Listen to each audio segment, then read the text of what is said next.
She's devastated. She just buried your uncle alone. I did it for her. Sebastian, Anne can't bear the thought of turning you in, but... What? Turn me in? She saw what happened. I'll give you some time to think, Sebastian. Turn me in? Sebastian. Did you hear that? You saw what happened. I never wanted to hurt my uncle. I know. I can't believe he's gone. How did things go so wrong? I didn't mean it. I didn't mean to... Oh, Anne, I was only trying to help. I can't leave now. Anne needs me more than ever. You understand. You can talk to Ominous. Make him understand. He listens to you. I need to be with Anne. Don't worry, Sebastian. I shall speak with Ominous. Thank you. You're a good friend, truly. No matter what happens from here, I'm glad we met. Poor Sebastian. Ominous? What a mess. I can't believe it. After I last saw you, I went straight to Hogwarts. Before I had time to talk to Black, I heard from Anne. I rushed to Feldcroft and found her with Solomon's body. She was beside herself with grief. Part of her wants Sebastian to face the consequences, another part can't bear the thought of it. I don't want to lose Sebastian, but I don't think we have a choice. We do have a choice. What good will it do to turn him in now? He clearly regrets everything. He's not going to do anything like this again. We've both heard that before. But we also need to think about Anne.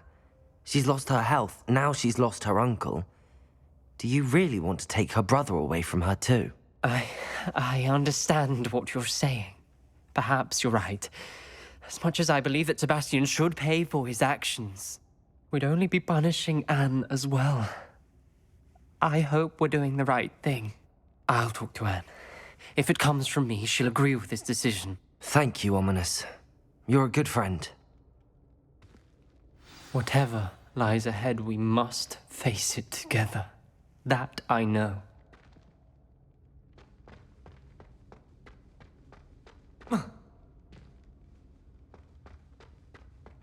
Revelio.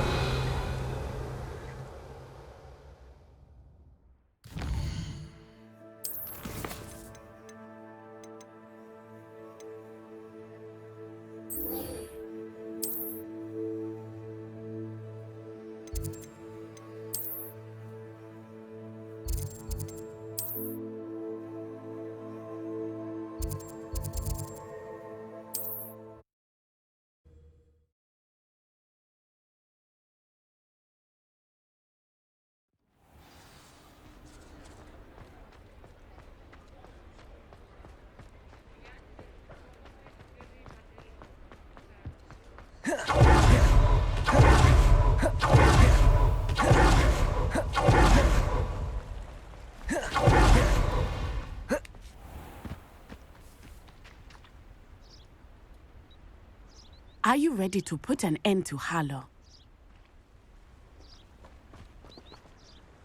I'm ready to do what's needed to take Harlow down. I know you have a plan.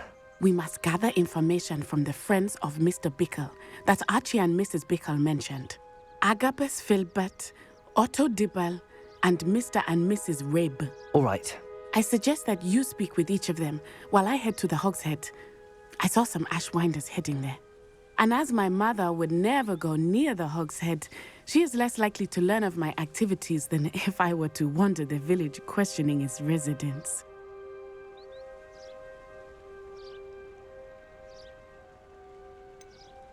Where am I to find these friends of his? I do not know about Mr. Rabe, but his wife, Daisy, is often in Hogsmeade, as is Agabus Filbert. And Otto Dibble, he works at Gladrags, so you will likely find him there. What sort of information am I trying to gather from these people? They may know what evidence Mr. Bickle had against Harlow, or they may have evidence of their own. We simply need to know whatever they know. Very well. I'll speak with them, see what I can learn. I knew I could rely on you. We need to know how they are being blackmailed by Rookwood and Harlow. Meet me here after you have spoken with them. Hopefully, by the time you return, I will be able to move a bit more freely. Rebellion!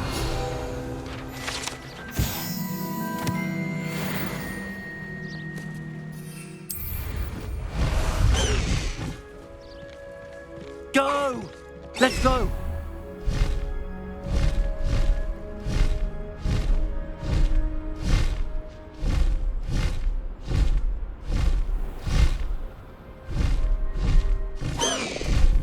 No need to race now, my friend. Agabus Filbert must be around here somewhere.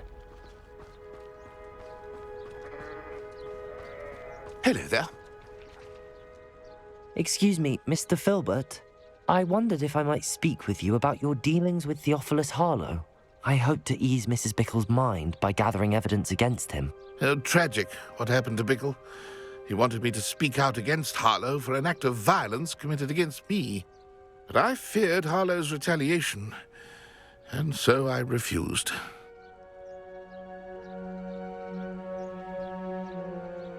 If you had spoken out against him as Mr. Bickle asked, perhaps Harlow would be locked away by now. Perhaps. But perhaps I would have suffered a similar fate. You said that Harlow committed an act of violence against you. Could you tell me what happened?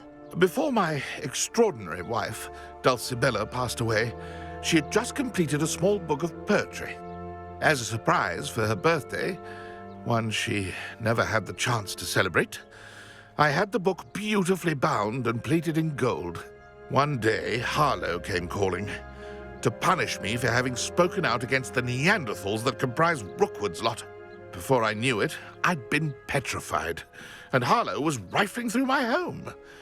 He found the book of poetry, with its exquisite gold plating. I watched helplessly, lying there in my entranceway as he walked away with the book, laughing as he went.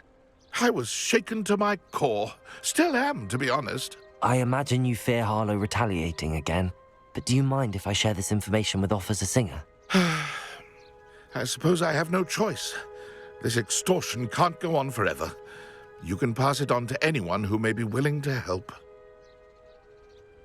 Harlow does not like people talking, as you already know. Now, to find Mr. Bickle's other two friends.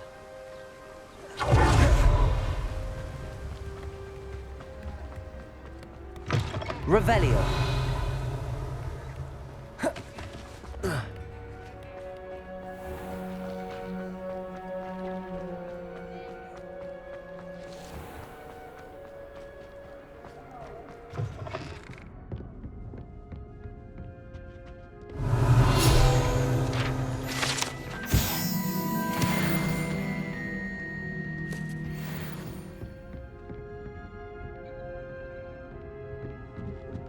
Mrs. Rabe should be nearby.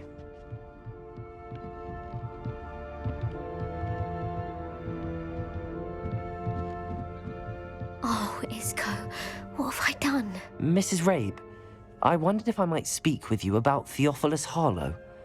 I'm a friend of the Bickles and am trying to gather evidence against him. Poor Joanna and little Archie. And now Harlow has taken my darling Isco. What do you mean? Why? I'm a security guard at Gringotts, and my husband is a curse breaker for them. Harlow approached me about helping him extort my colleagues into giving him treasures from the vaults. And you declined? Of course I declined. Repeatedly. I thought they'd given up, until I came home one night and found my husband gone, and a note affixed to my door with a knife. The note stated that I only had a few days to reconsider helping with some banking needs, and that my husband would appreciate it if I acted quickly. But the help Harlow wants is help that I cannot give, and my dearest Isco is paying the price. Why wouldn't Harlow extort your husband? Isco's job is even more removed from the vaults than mine. He travels the world for the bank. He could do nothing for Harlow. I'm the one in the bank on a daily basis, which evidently makes me an enticing target for blackmail. Have you helped Harlow since your husband was taken? No, I'm worried sick about Isco, but he'd never want me to compromise my integrity. I also know that he's extremely clever. That said, I was hoping he would have escaped by now. It makes me concerned as to why he hasn't. Are you sure the note means that your husband was kidnapped? What else could it possibly mean? Besides, I came home to find that someone had trampled the daisies in our garden. It may sound silly, but those were Isco's pride and joy. He would never have let that happen. Thank you, Mrs. Rabe. Knowing the lengths that Harlow will go to is helpful, albeit more than disturbing. Mr. Bickle was trying to help us, but now he's gone. I don't know what to do. I shall do all I can to get evidence against Harlow, Mrs. Rabe. Very well. Here's the note I received. You must be careful as well.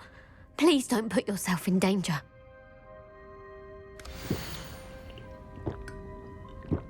Some evidence worth hanging on to. Thank you.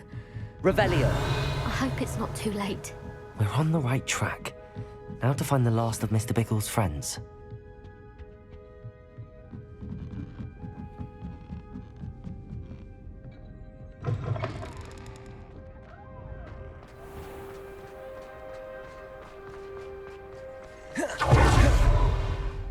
Otto Dibble works at Gladrax. I should check there.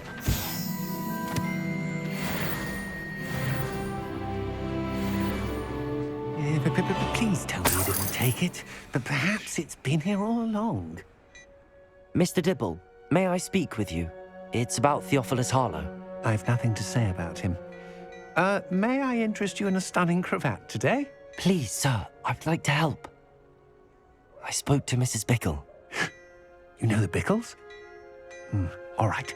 But we must be discreet. Can't have Mr. Hill hearing this. I know Mr. Hill. He was kind to me the day of the troll attack. Oh, he's a good man. But even he wouldn't understand about Harlow. It started a few weeks ago. I was distracted, reading a note, when you-know-who came into the shop. I hid the note behind the counter and offered to help him. He stared at me for a moment, then asked me to check on an order he'd placed. I went into the storeroom to check on what turned out to be a non-existent order. When I returned, he was holding the note.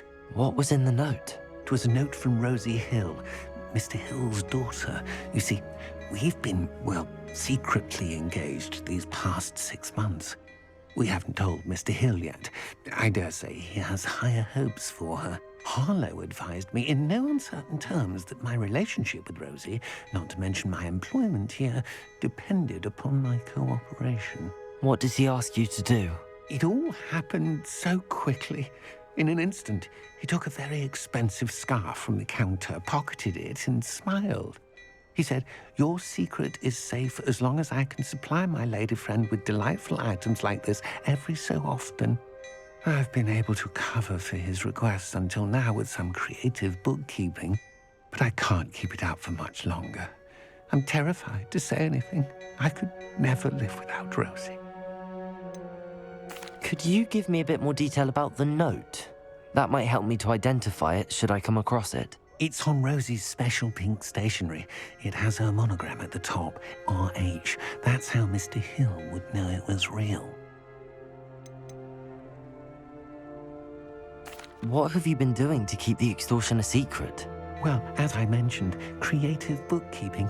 And I've also been trying to cover the costs with my own savings, but I'm running out of money. Of course, none of this bodes well for my efforts to improve my circumstances and be worthy of Rosie. I met Mr. Hill the day of the troll attack. He was kind to me. Why don't you just tell him? He's a lovely man. But when it comes to Rosie, I fear he loses all perspective. He'd see this as a grave betrayal. I'd lose my job instantly, and Rosie as well. Thank you for telling me. I'm gathering evidence to take Harlow down. I would love nothing more than to see him rotting in Azkaban, but be careful. He's an awful man and incredibly dangerous. As for Rosie's letter, should you happen upon it, I have committed it to memory. You may destroy it immediately. Understood. Now hurry off before Mr. Hill returns. Where was I? I've spoken with Mr. Bickle's friends. Now to find Natty.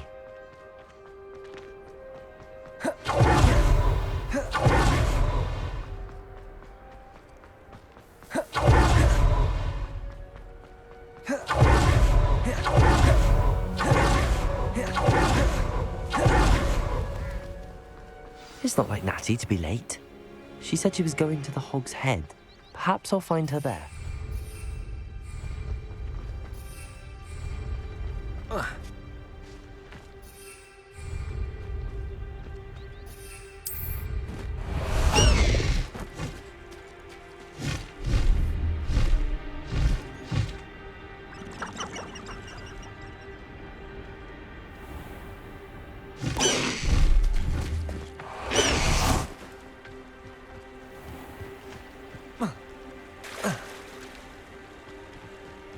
Natty must be around here somewhere.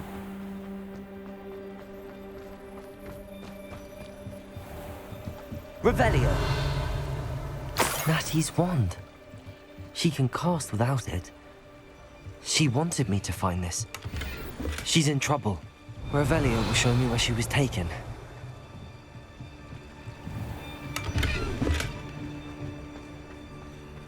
Anyone can run. Natty must have been taken this way. The footprints led to this room. There must be another way forward.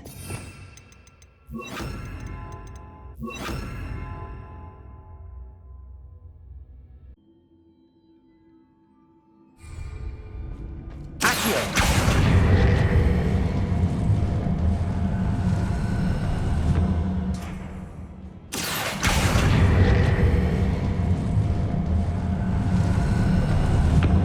Hidden door.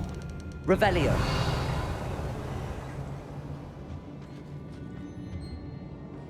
Natty must have been taken this way. I need to find her quickly. I'd better be sure I'm not seen.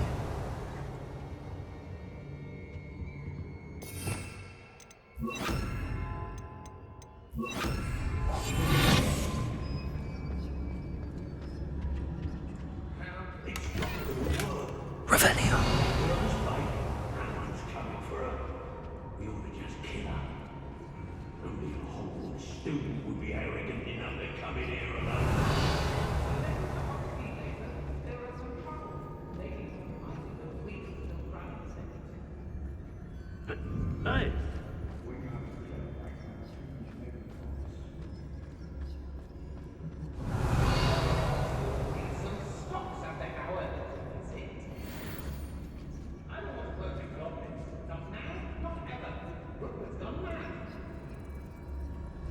They don't seem to care for me in Hogwarts. Has your brain been infested with bundemans? A maneuver like that could have got us killed. Can't believe we're forced to work with these goblins. If people don't want me to steal their valuables, they better get a really good look. Patrol for what? Nothing ever happens. I take what I want. I'm sure there's something there. Revelio.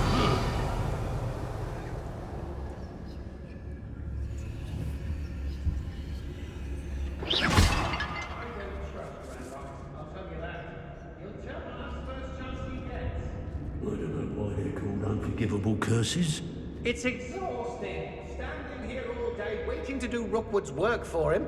He can fight his own... Revelio. What? Wait without you. I'm going straight to the Hog's Head. Or perhaps I'll just set him down.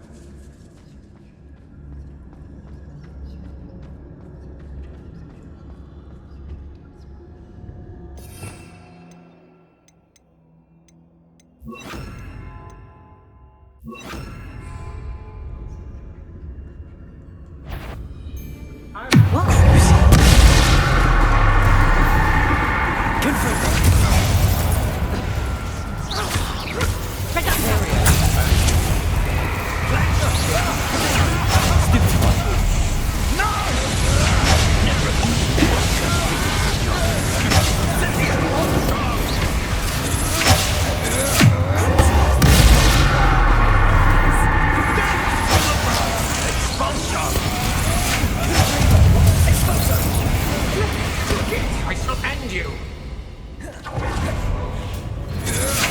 You're no match for me. Come on, get down! Imperial. Release me!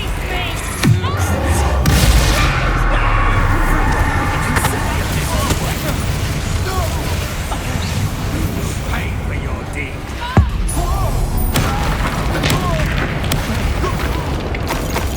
Might want to look up. Reduction!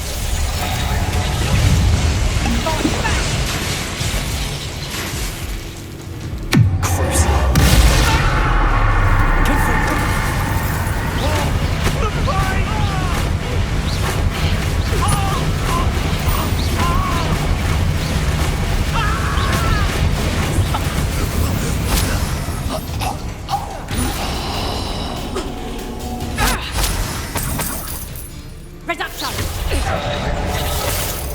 Expulsion! You'll feel that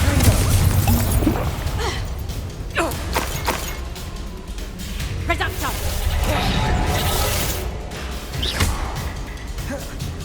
Expulsion! Reduction! Imperial. Trepicus totalis. Revelio.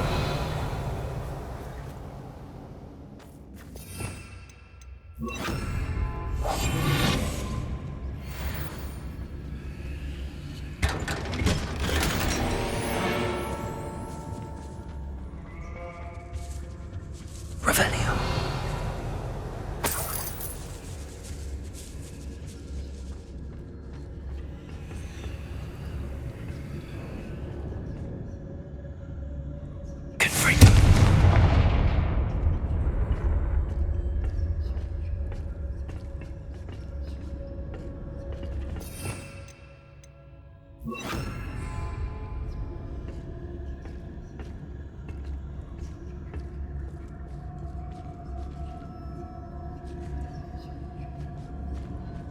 Lumos. Revelio. Lumos.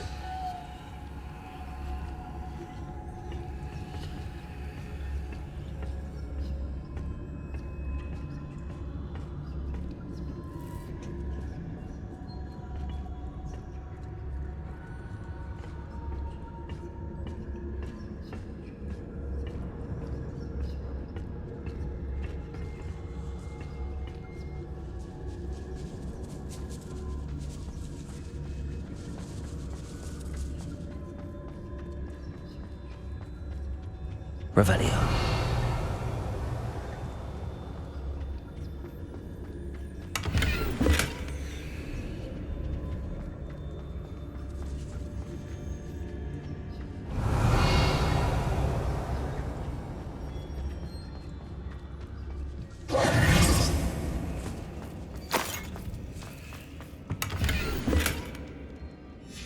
book of poems that was taken from Agabus Filbert. He'll be thrilled to have this back. Lumos.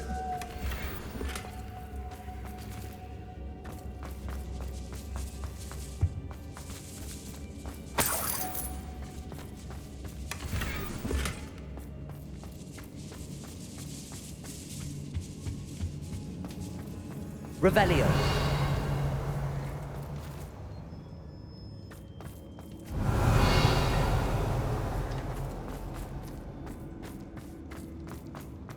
Lumos.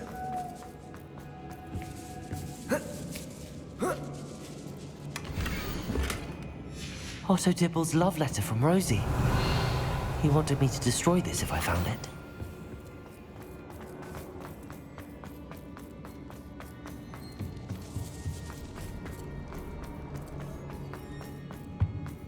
Natty must be here somewhere. Revelio. Alohomora.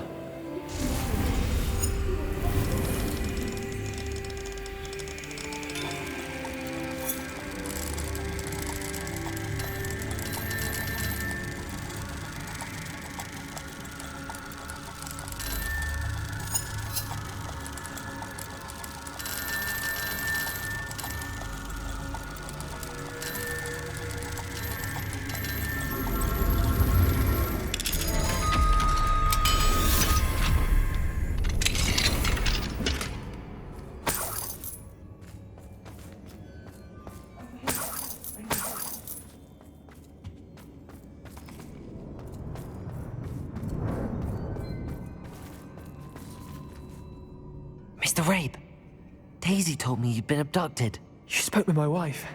How is she? Worried about you. Are you all right? I am all right. Thank you for coming. These locks are cursed, and there's an anti-apparition jinx on the cells. Even Natty's skill with wandless magic cannot free us. I need you to find my wand.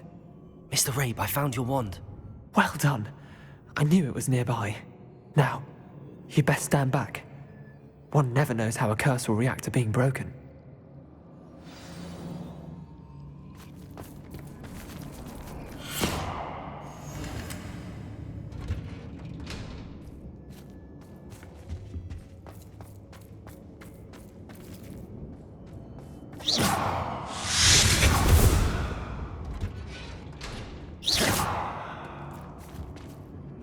Thank you, Mr. Isco. My pleasure. And Revelio. we owe our lives to your bravery. I may be too weak to disapparate with you both, but I can try. You go ahead. Find Officer Singer. We will get out of here on our own. Very well. But be careful. Thank you, my young friends. Be prepared for a fight. These Ashwinders.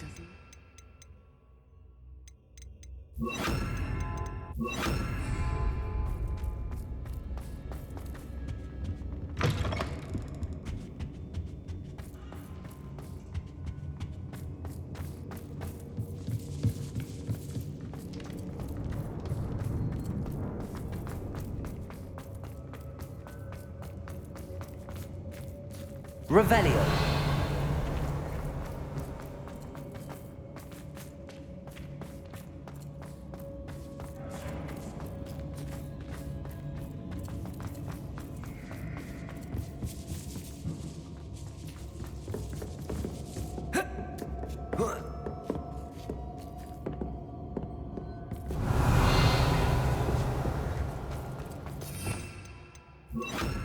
Lumos. Lumos.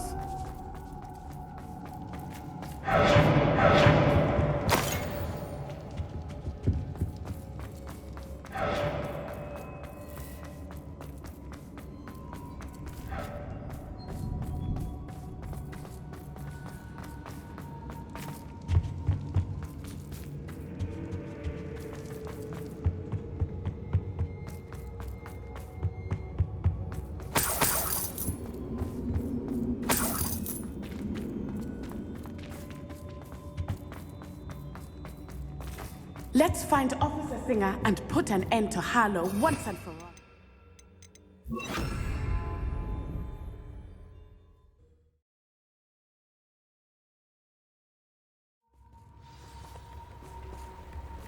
Natsai Onai. I should have known. And you, the troll dispatcher. Oh, thank goodness the two of you are safe. Isco Rabe told me a couple of students had rescued him. Should have known it was you two. Is Mr. Rabe all right? He is. I sent him home to his wife. Miss Onai, your mother will not be pleased to learn that you're still risking your safety pursuing these dangerous men. Actually, Officer Singer, Natty and I learned of several Hogsmeade residents who've had their lives threatened by the Ashbinders. In addition to abducting Mr. Rabe to blackmail his wife and Natty, Rookwood and Harlow have also extorted Agabus Filbert and Otto Dibble. I will look into all of that.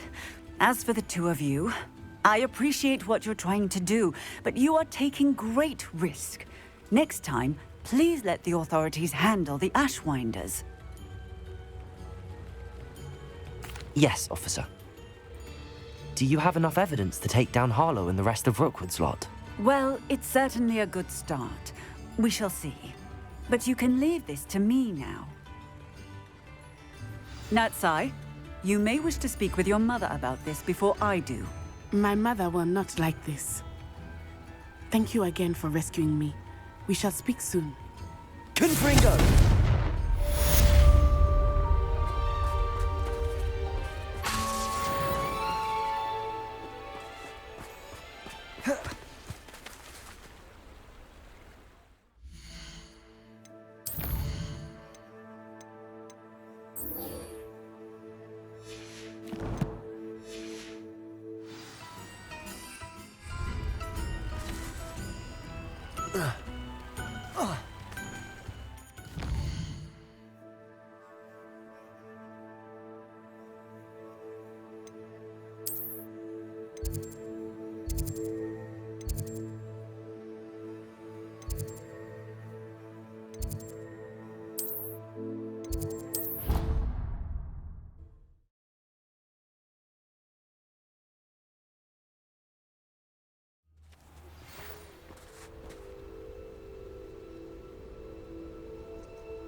Oh, good, you're safe.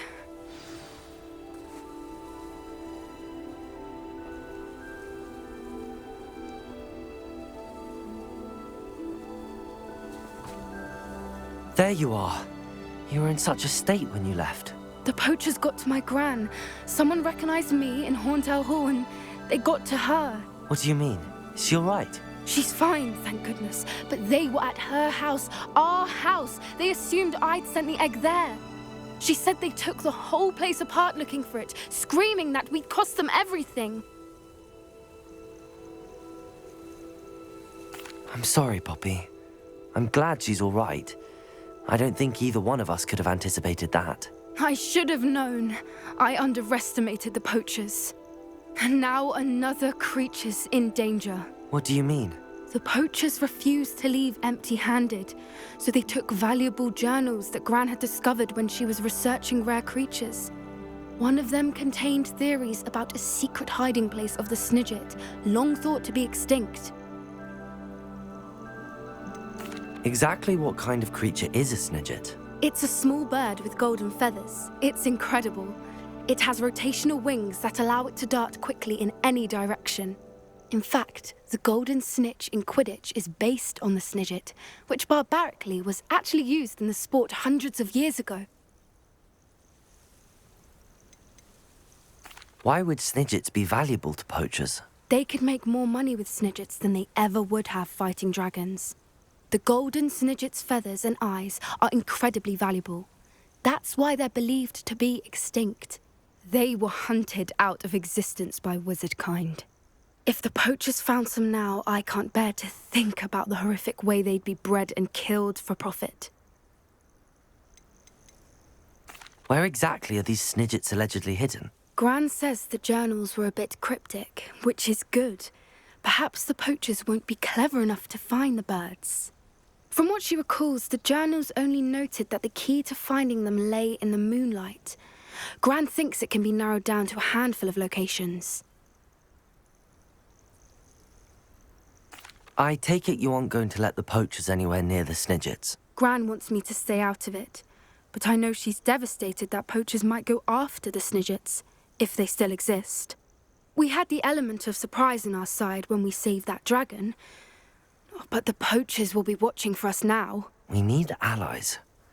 Others who hate the poachers enough to help us, who value creatures as much Merlin's beard!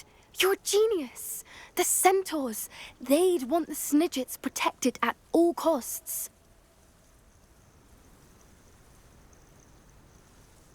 Sounds as if we need to go and talk to the centaurs. We'll need to be careful in how we approach them. Tensions with them are high. Still, I think they may be our only hope.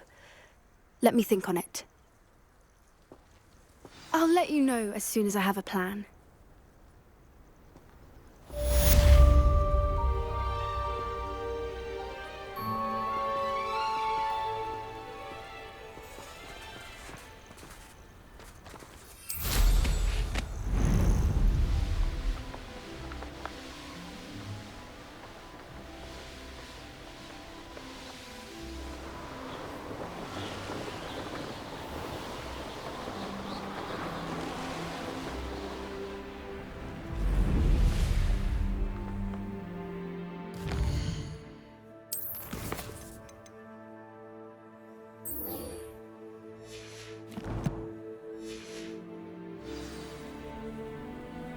I was worried Transfiguration.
I'll have taken your life before you even...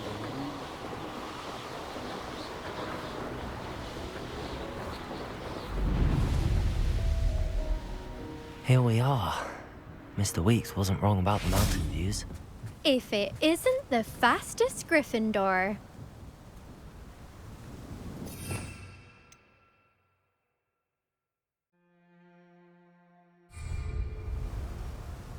Hello, Imelda. So, another trial? Of course it's another trial. And you'd better be taking part.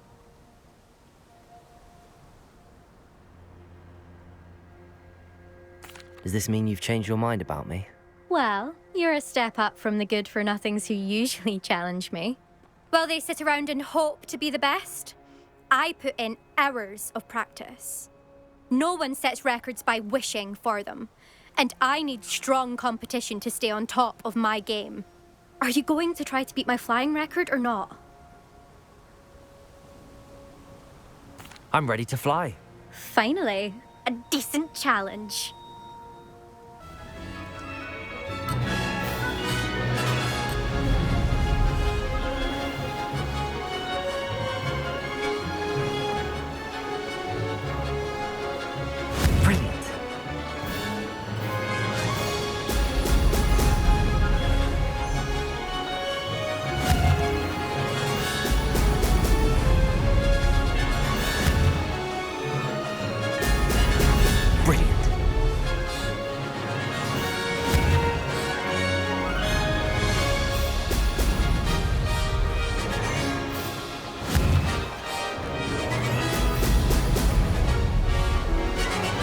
Getting the hang of this.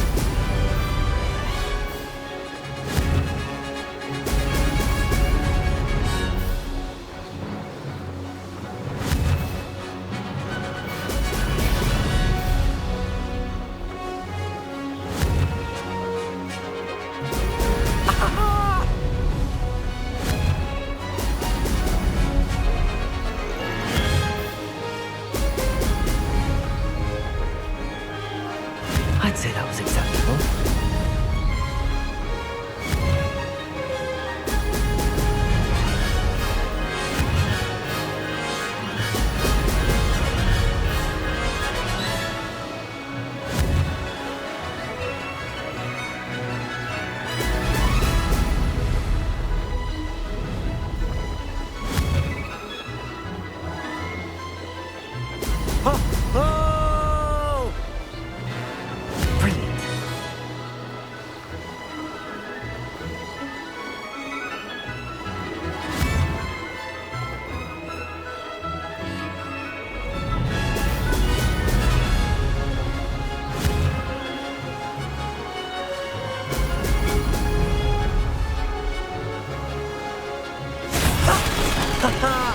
This is rather fun. You've improved, I must admit. That was a bloody good run. Be careful. Earn a reputation for talent around here, and some people get put out about it. Sounds like you're speaking from experience. Yes, well, I am. Anyway, you didn't do abysmally. I can't deny that. But you'll not have the same luck on the South Coast course.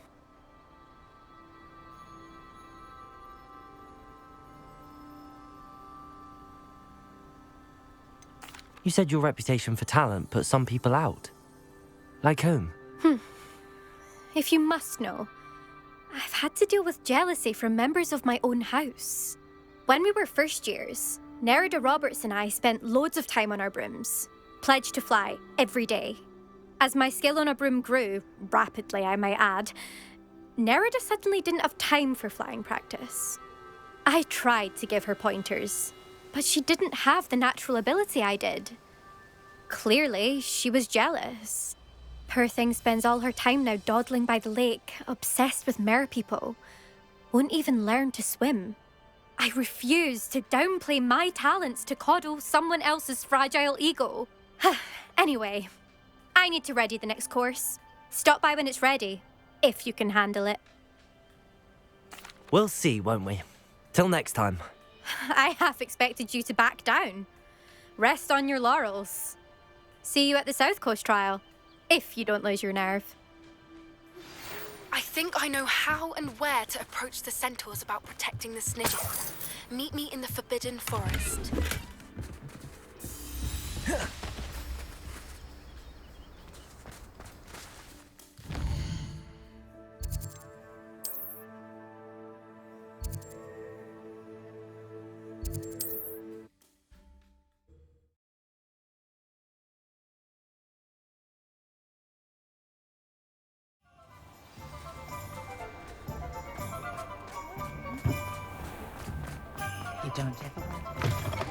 Back from your latest flight?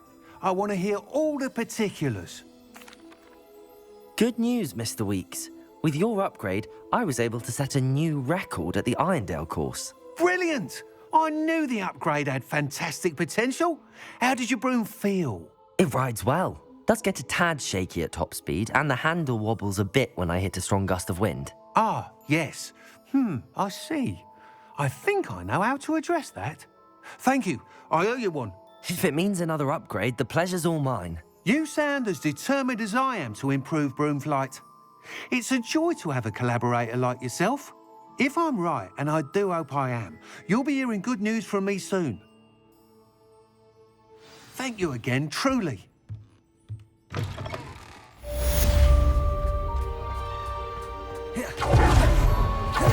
Mr. Weeks and I do make a good team.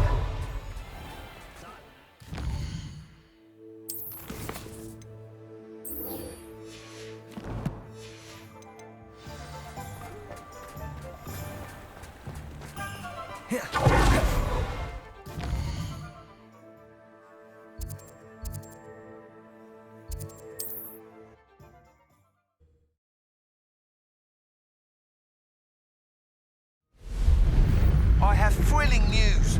I believe my next broom upgrade to be even more impressive than the last. Come by Spitwitches as soon as you can.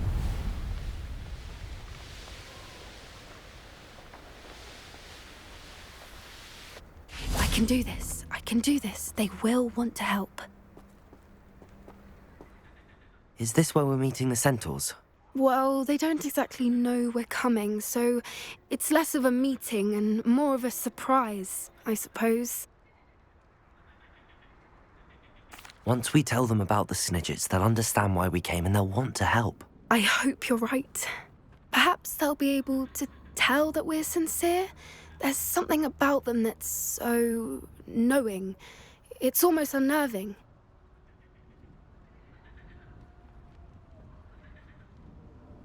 I suppose they are known for having an air of omniscience. That's exactly the right word. Never mind. What is it? It's nothing, truly. We've no secrets to hide. Speaking of secrets, I do want to tell you why Victor Rookwood's after me. He's working with Ranrok, and Ranrock's after something I found at Gringotts. Fig had a portkey that led us there after the dragon attack. It's a bit of a long story, and Fig's asked that I not speak of it yet. Goodness. Well, that certainly helps explain a bit about what we saw back at Horntail Hall. Of course, I'll guard your secret as if it were my own. Even the centaurs won't know. We'll simply be honest with them about what we're trying to do. They'll have to help us, won't they? Yes, of course. You're absolutely right. We'll meet with them, tell them about the Snidgets, and I'm sure it'll all be fun.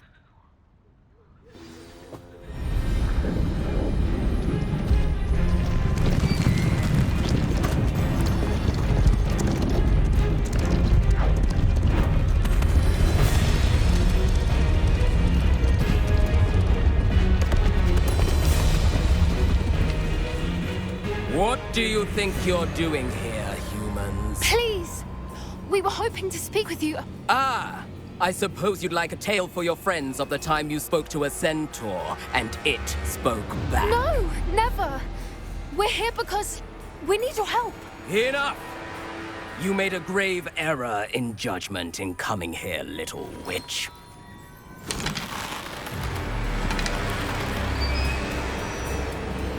Leave them be, Alec. We do not harm the young. It is not our way. You forget your place, old fool. I'm the leader of this herd, and while you cling to our way, their kind continue to slaughter beasts like us without a care! From what I can see, they have slaughtered no one. They will leave here unharmed. Mark my words, Doran. If I ever see them again, it will be all 3 of your heads.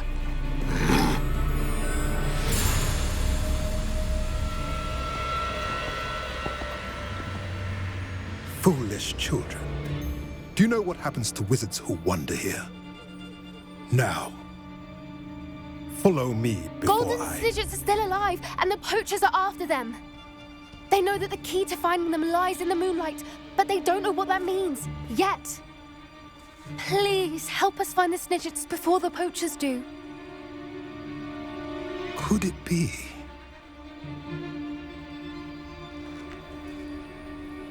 In the south, there is a cave within which lies what the poachers seek. A moonstone. Retrieve it and place it in the henge in the forest. I, on the other hand, must go speak with the herd. Find me after you have done this.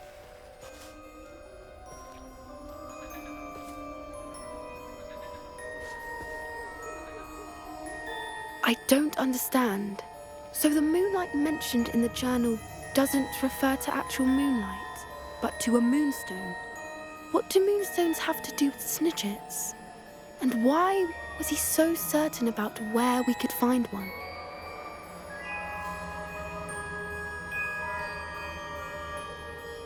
I don't know, but I am inclined to believe him, what with his being a centaur and all. I am too. It is a shame how quickly he left. What was his name? Doran. That's what the leader of the herd called him. Well, if Doran knows something we don't, I'd rather act now and ask questions later. I can head to the library and start looking into the cave you mentioned. I'll let you know what I find.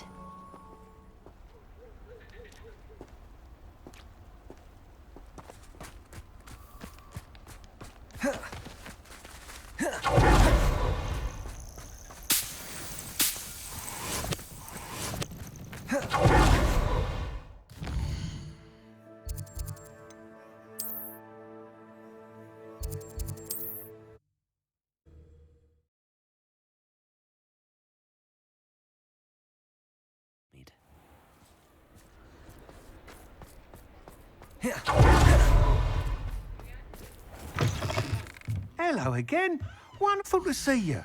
As before, I've arranged a special price on the broom upgrade for you.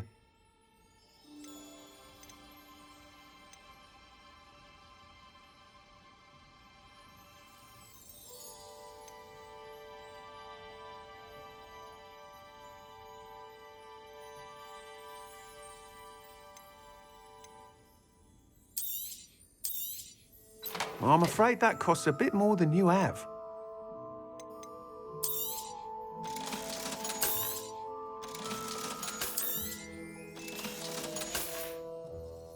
Thanks for stopping by. Hope to see you again.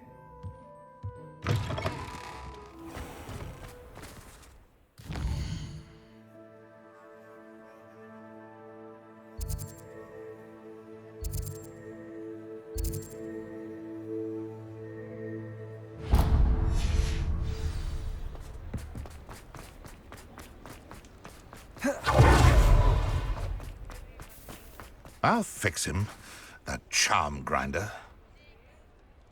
Sir, is everything all right? How kind of you to ask. The name's Ackley Barnes, and no, it is not. I'm plotting a sort of revenge against my ex-business partner, a conniving fiend by the name of Alfred Lawley. He cut me out of our herbology supply business, just as we were getting started. Said I was too volatile to work with. I'll show him volatile. That must have been frustrating for you. Yes, it was. Terribly. I'm simply passionate about my work. Supercilious fool. He's passionate about things too, as I intend to remind him by relieving him of his prized possession. A venomous tentacula he's grown from a seedling that was to be the keystone of our business venture. I can't get anywhere near it with Ruth Singer watching me like an augury. Lawley's doing, no doubt. But no one would suspect a student. How would you feel about committing some grand plant larceny?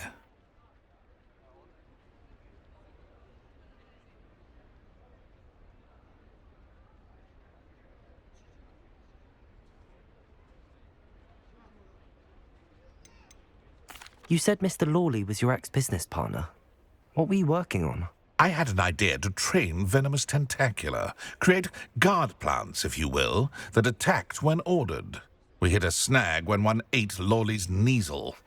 After that, he cut me out of the business, the short-sighted fiend. Why do you need Mr. Lawley's venomous tentacula in particular?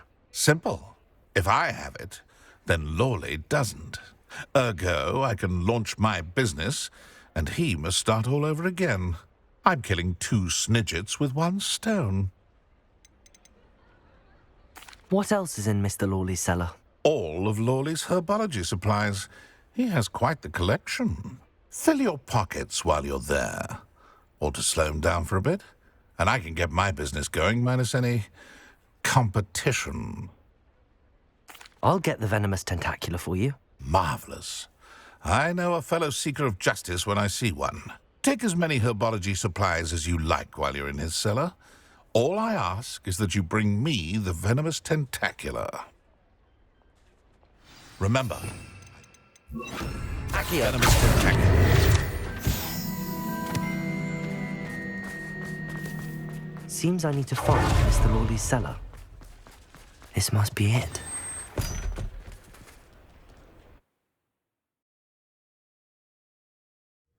This must be the cellar. Now to find that venomous tentacula.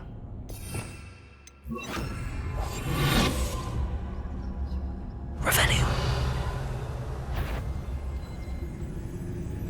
Better not let Mr. Lawley see me.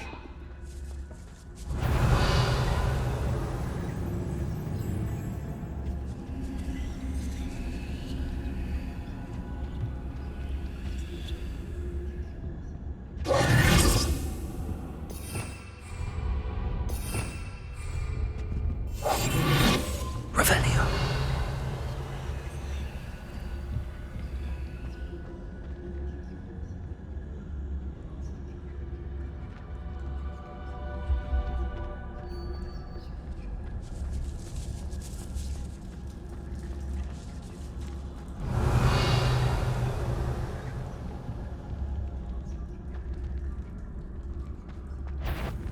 What could be? Stop! Stop, bandit!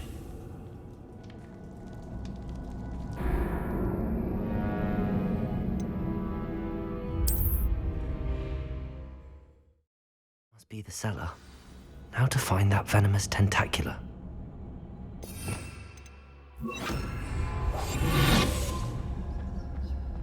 Better not let Mr. Lawley see me.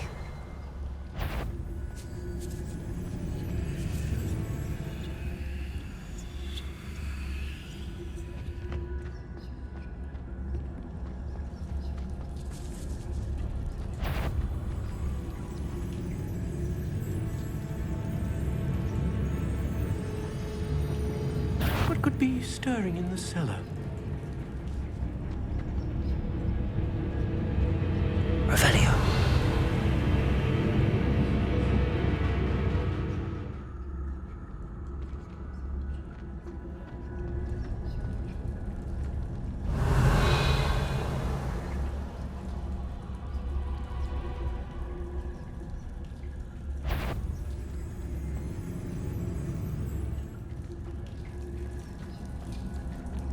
Aloha Mora.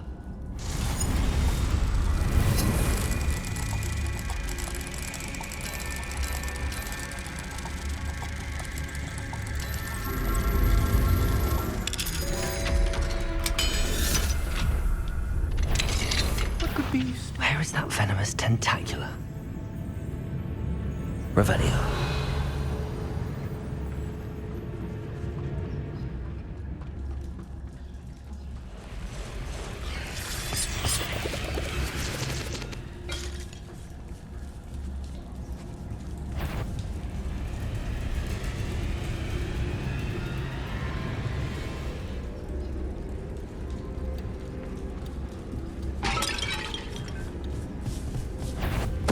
Totalis.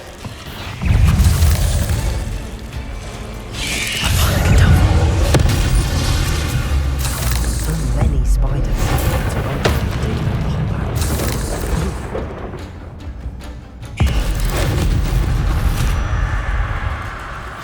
Confront. Accio.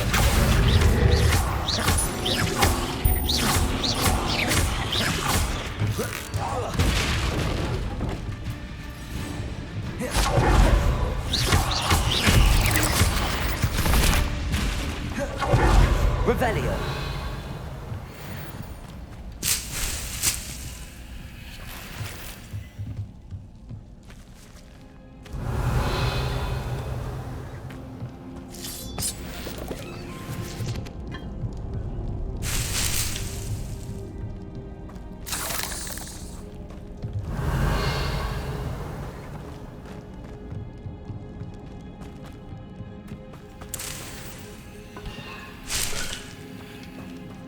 Now that I have the venomous tentacula, I should return to Mr. Barnes.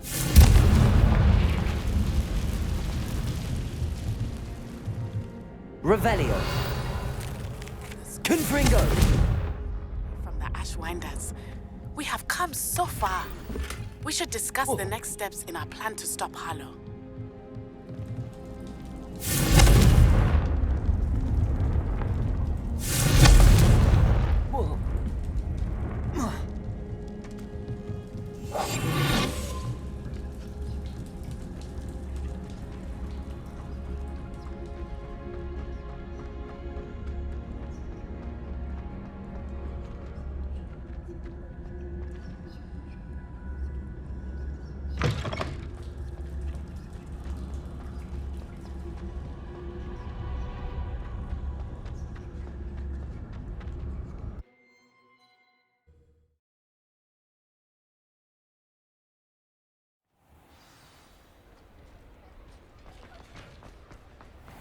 Revelio.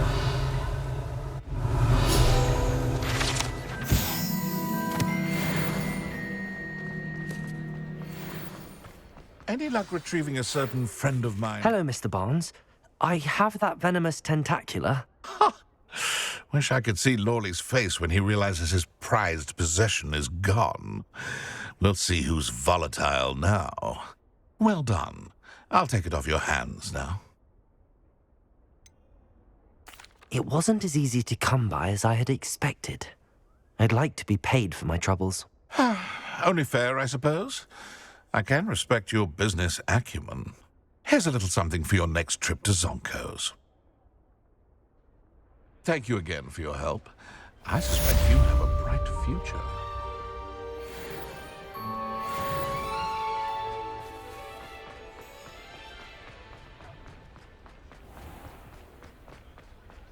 I wish I had the courage to go into the forest. Pardon me, but were you saying something? Oh, hello. Talking to myself. I'm Clementine Willardsey. Charmed. I was musing on the precious butterflies I see near the edge of the forest. Whenever I come near, they fly off into it. When I was at Hogwarts, we truly were forbidden from entering the forest. Told horrible stories about it, and I've had an irrationally intense fear of it ever since. It's silly, but I'm insatiably curious as to where the butterflies go in the forest. You couldn't possibly find out, could you? You want me to follow the butterflies? I do, yes, if you wouldn't mind.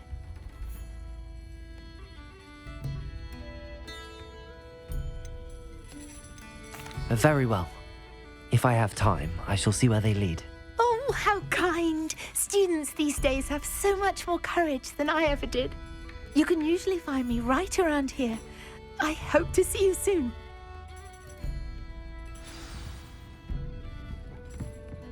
Don't forget, the butterflies always seem to be on the fringes of the Forbidden Forest. Good luck.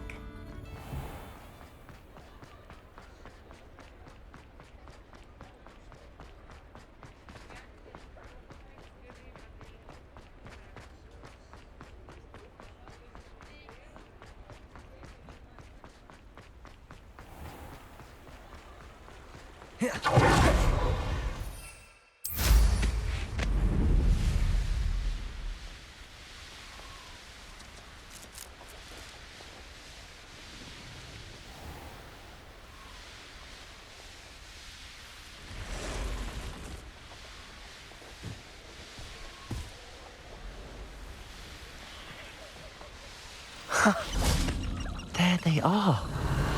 She wasn't making it up. Well, we've come this far. Miss Willardsey might get an answer about these butterflies.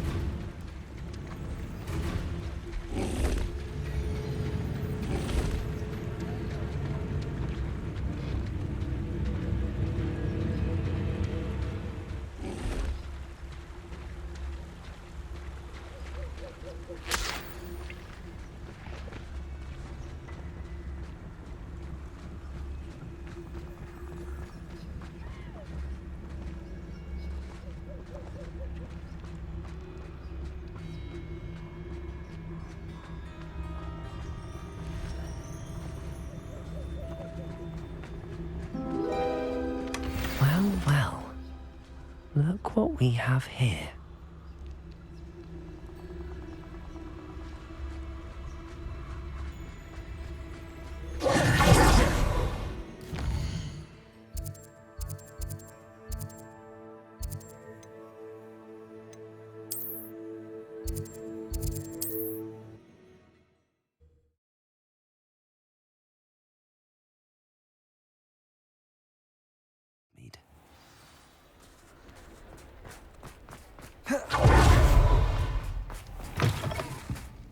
Oh, please tell me you have an answer for me about the button. Hello, Miss Willardsey. Well, what happened? Did you find them? They led me into the forest and revealed a treasure. Oh, how lovely! I'm glad you were rewarded for your efforts. Perhaps one day I'll be able to bring myself to go into the forest. For now, I'm happy simply knowing there's something so lovely to see, should I dare.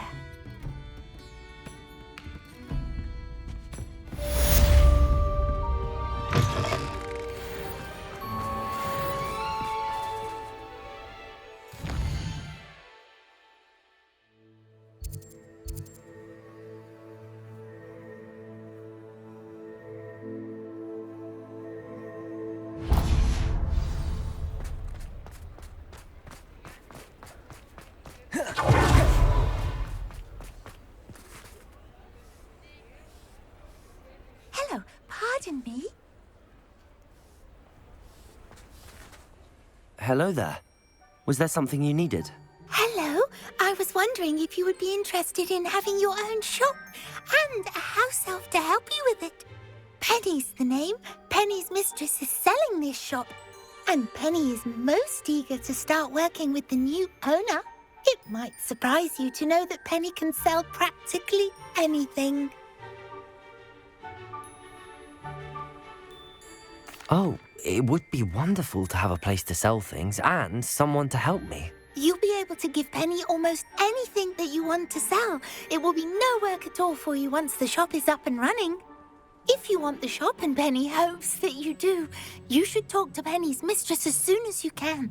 Her name is Cassandra Mason. Why is your mistress selling the shop? And you?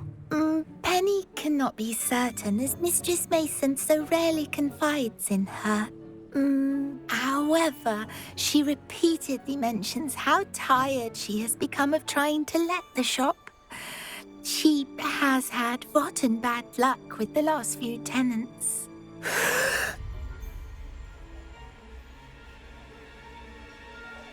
Are you all right?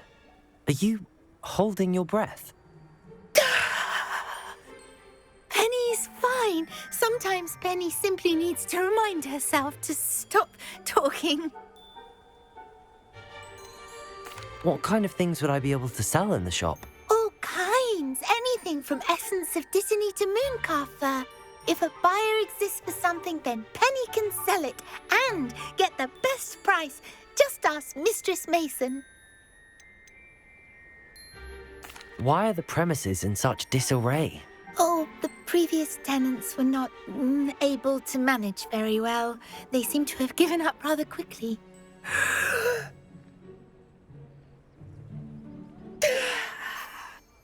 Penny is perfectly capable of helping clean and repair, so the shop will be ready for business in no time. How is it you're so good at selling? Seems unusual for a house elf. Oh, before he died, Penny's previous owner, Master Mason, trusted her to do all sorts of things to help him with his shop. Penny supposes it is a bit unusual for a house elf to possess such skill, but Master Mason commanded it, and Penny was happy to oblige. Master Mason was a wonderful master. All right. I shall go and find Madam Mason. Oh, this is splendid news indeed. You won't be sorry. You can find Mistress Mason at her home on the north edge of the village. Penny does hope she gets to work with you.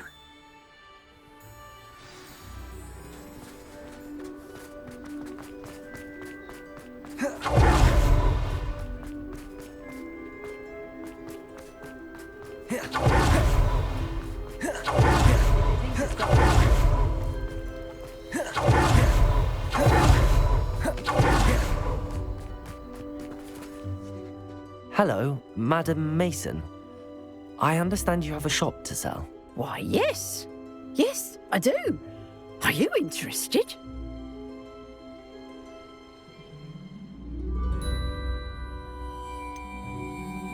Perhaps.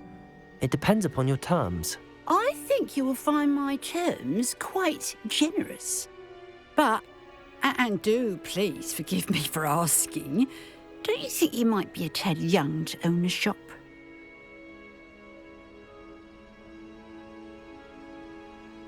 I have a knack for this sort of thing, if I do say so myself.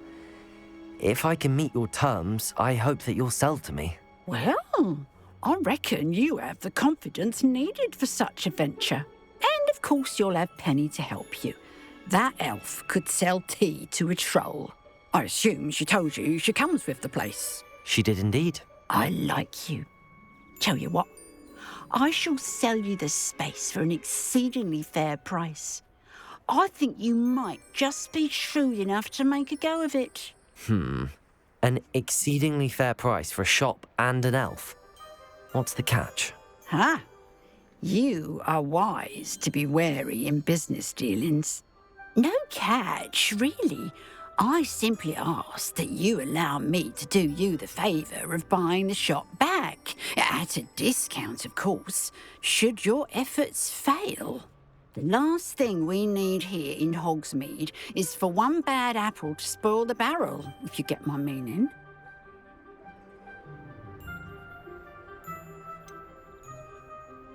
Ha! Your faith in me is overwhelming. You're sorely mistaken if you think I'm going to fail. There's that confidence again. And, of course, I wish you every success. Do we have a deal?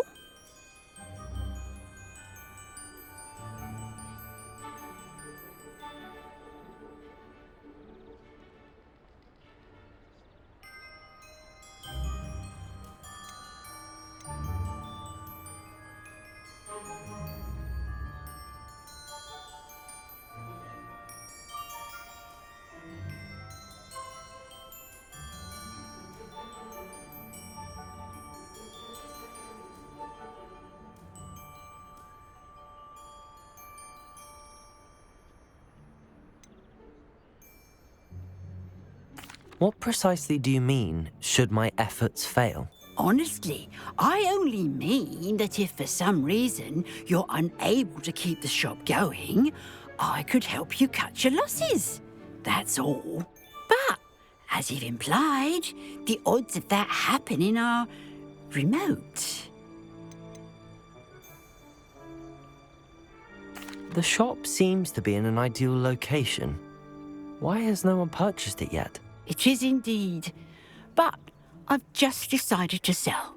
I've grown weary of being a landlady. My late husband was the one with a passion for shopkeeping and business in general. You'd be wise to take advantage of this opportunity before the offers start rolling in. It looks to be rather a mess.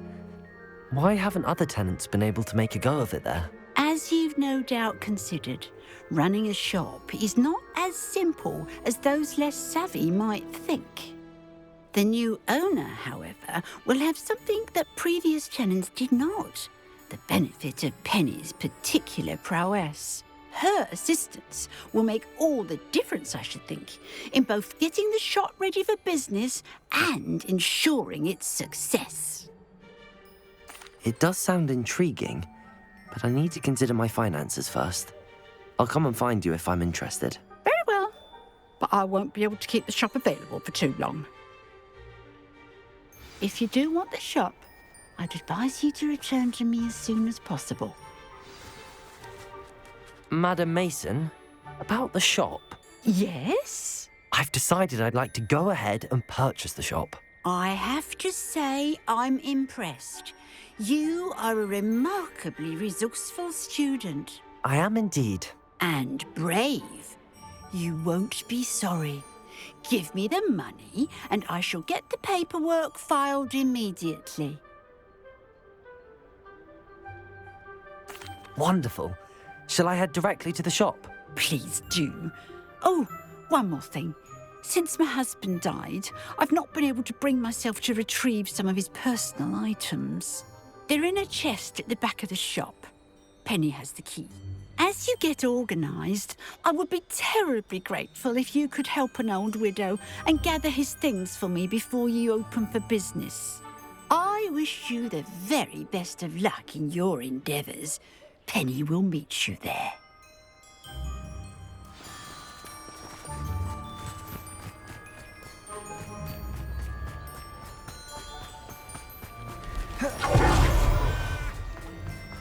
If it weren't for the coffee.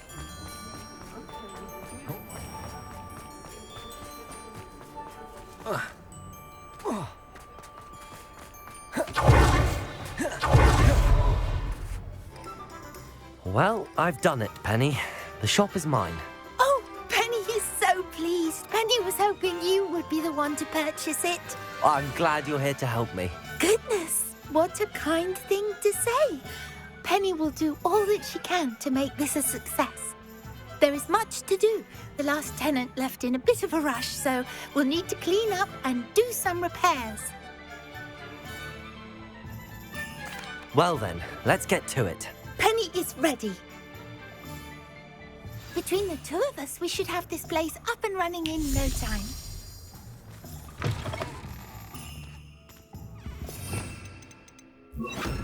Repairer. Oh, Penny can already see the potential. Nothing like a bit of hard work.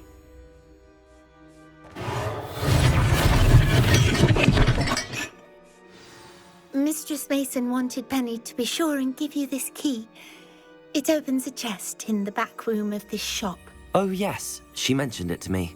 It contains some of her late husband's belongings. Penny wonders if you should open the chest. Are you holding your breath again? Penny must get back to work now.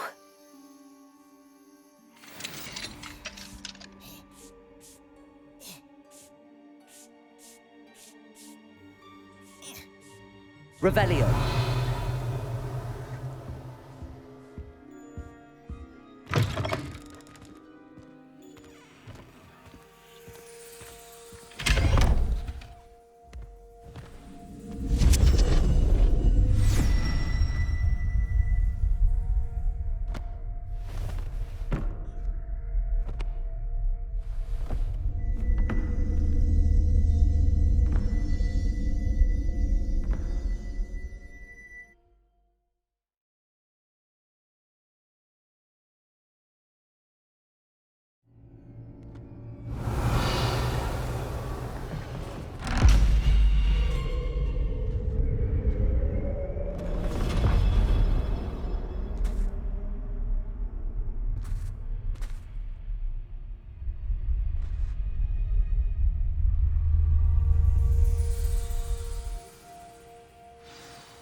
Revelio.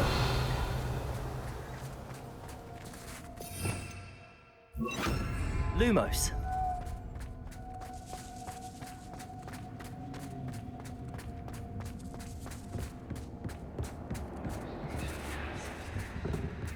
That's odd. Why would someone store one hat in here? That's not very hospitable.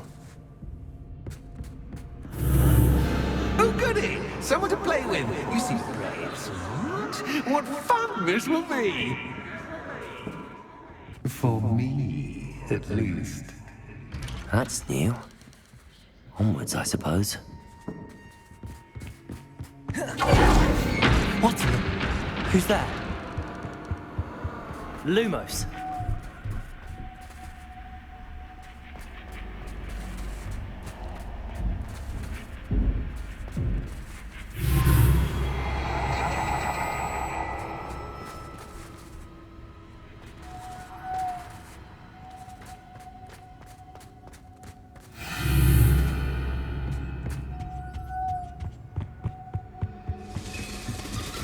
Bats. Lovely.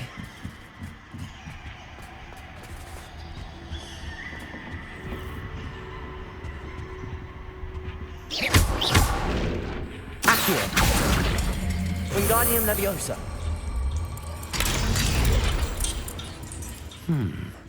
Seems as if I should hang something there. How enlightening! You might survive a bit longer than the others.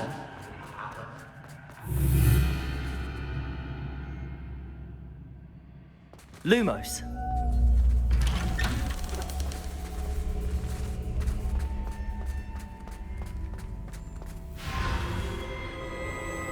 Oh, you've come so far, so quickly. Well done. You might be just the playmate I've been looking for. I do hope you enjoy my playground. I encourage you to tell everyone about it. If you make it out, that is. Please try.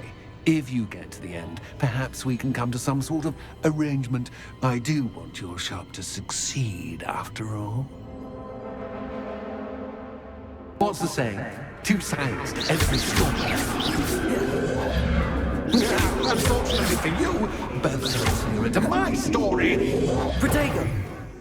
And you'll have to complete both to get to the end.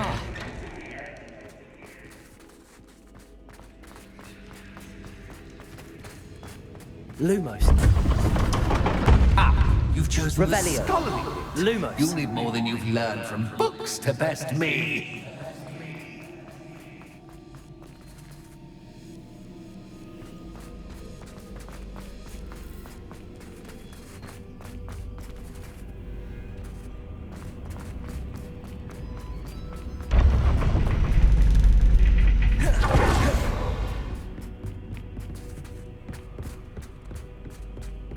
It's always good to have a different perspective on things. Lumos.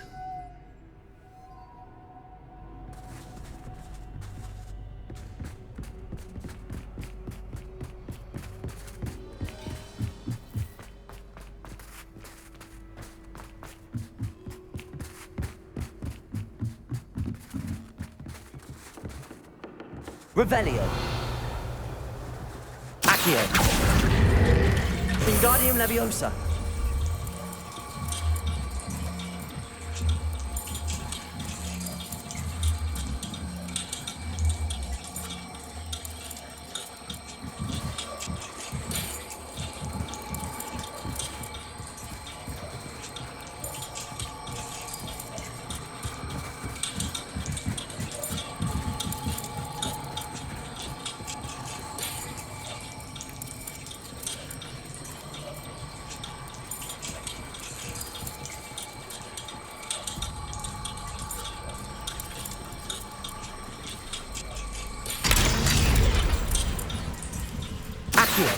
Wingardium Leviosa.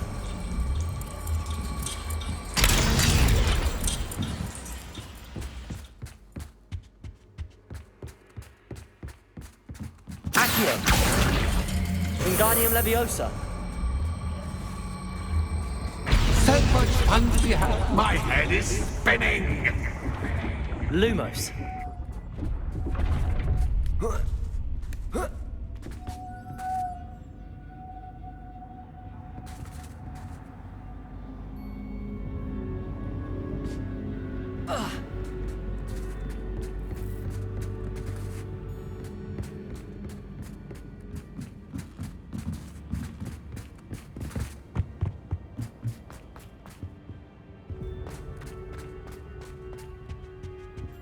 Accio. Wingardium Leviosa.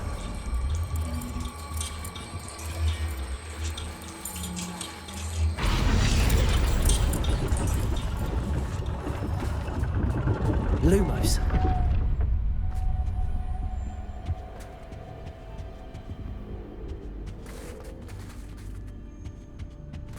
Perhaps I should pull the lantern into this room to cause the room to rotate again.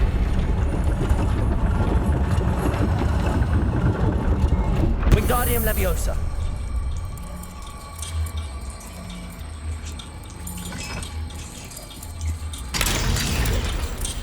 Lumos.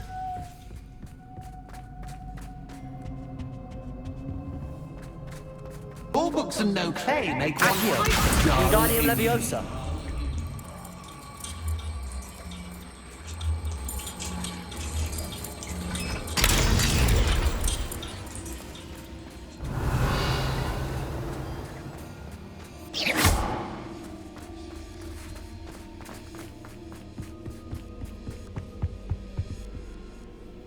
Revelio.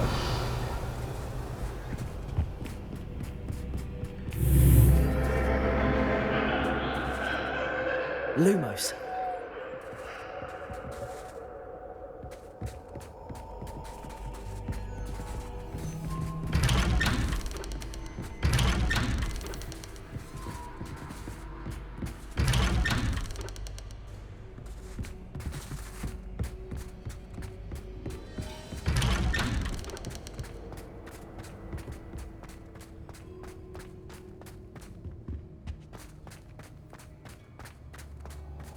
Oh, deja vu.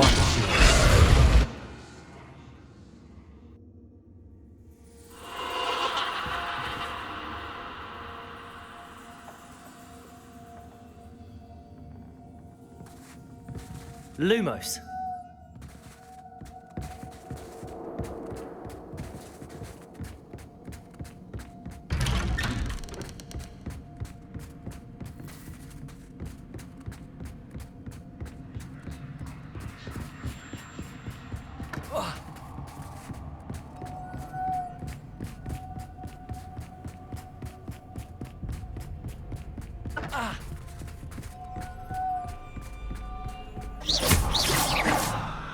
Lumos.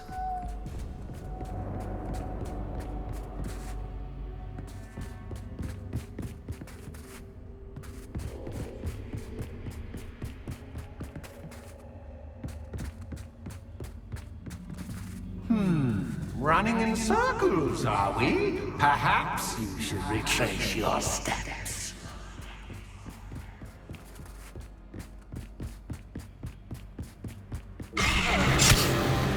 What was that?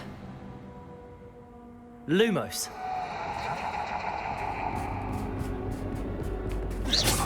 Lumos.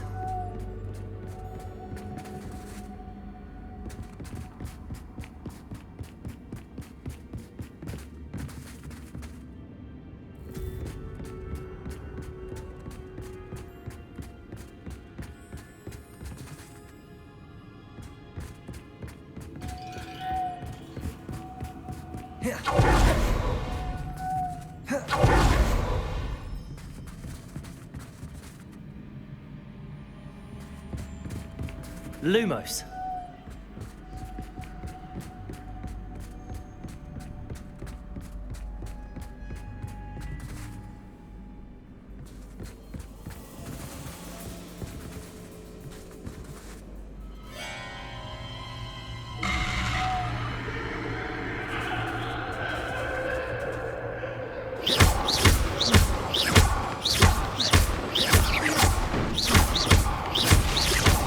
Lumos.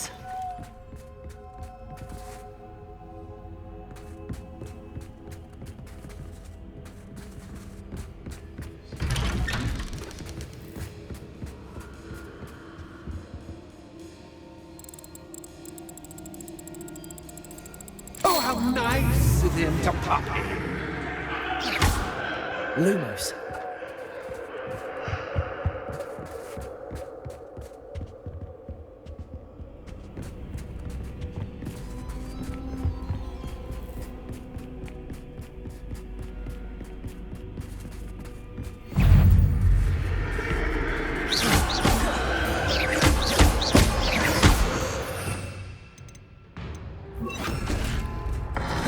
Confront.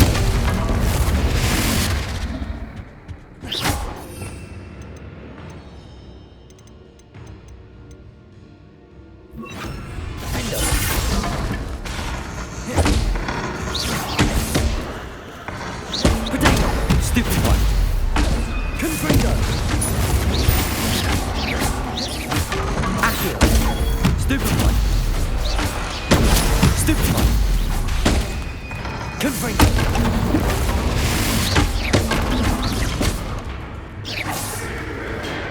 Defender. Confringo.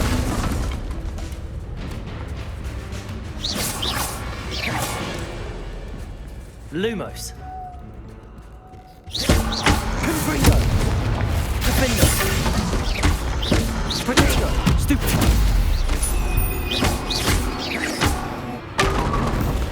Lumos.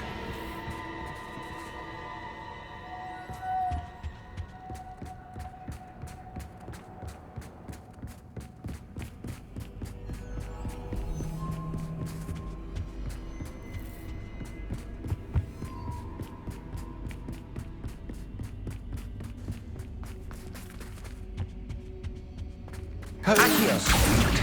Wingardium Leviosa.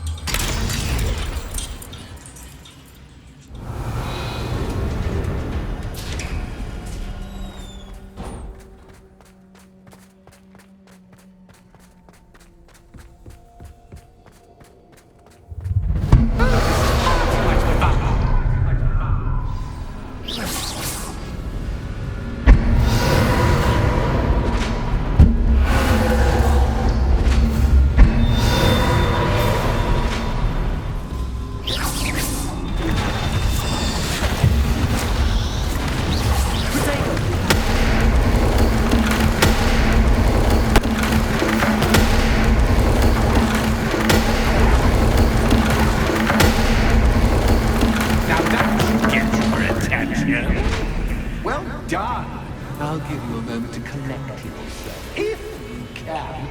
Ta-ta Lumos. for now.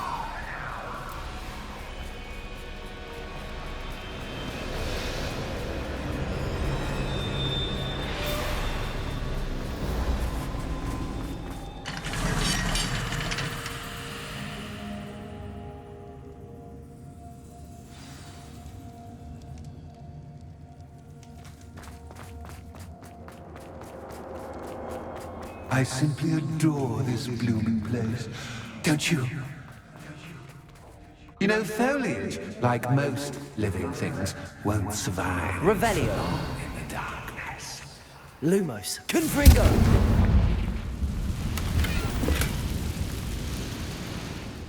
I wonder if I need to place lanterns to open these doors.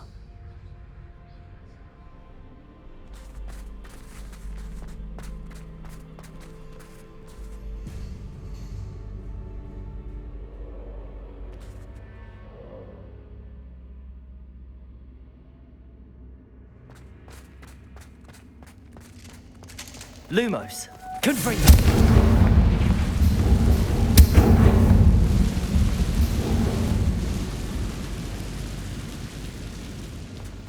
Lumos.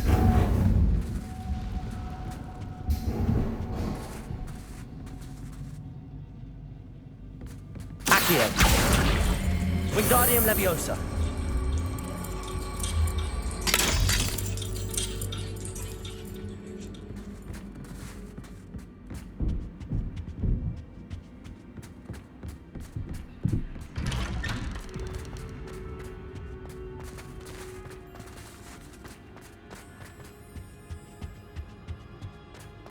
What's this? A game within a game? Ooh, knight to H3. Nighty-night! Revelio.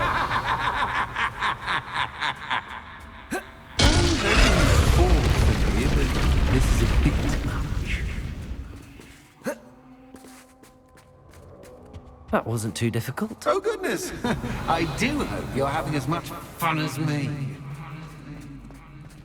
I think I'll keep you around a bit longer.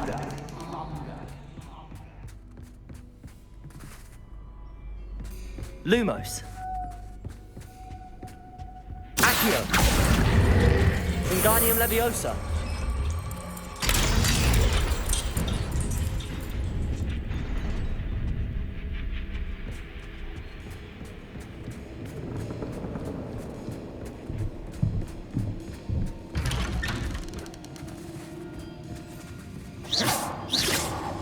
Lumos. Accio. Wingardium Leviosa.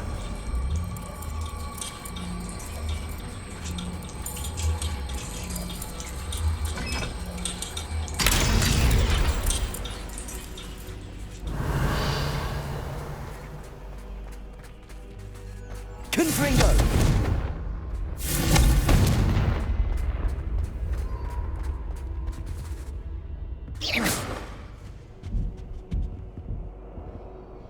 Lumos.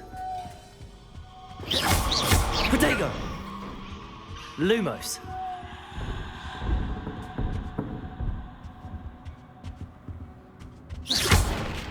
Lumos.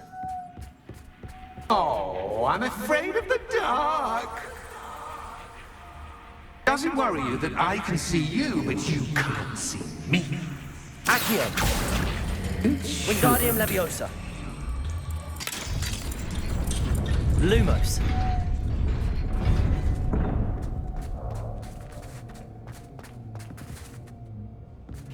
I'd offer you a seat, but I'm rearranging the furniture. Master, won't you get too comfortable for what's in store? Lumos.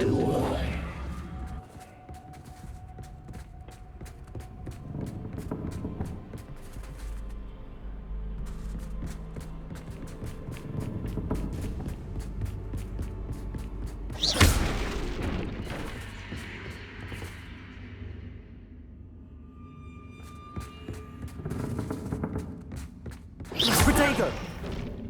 Accio.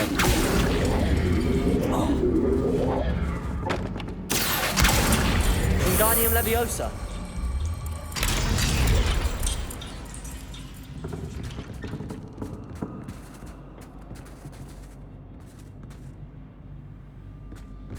Lumos.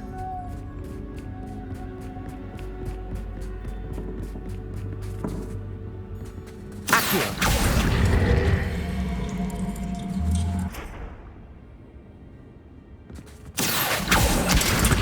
Wingardium Leviosa.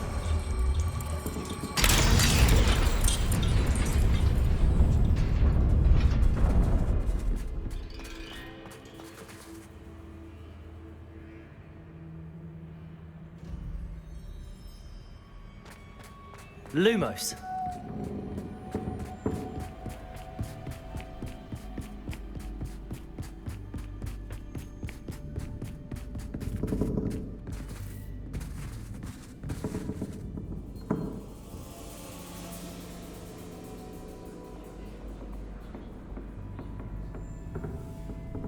Accio.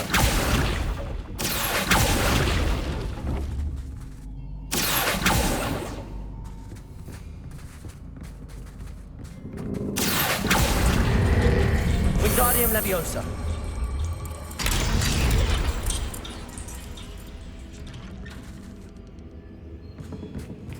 Lumos.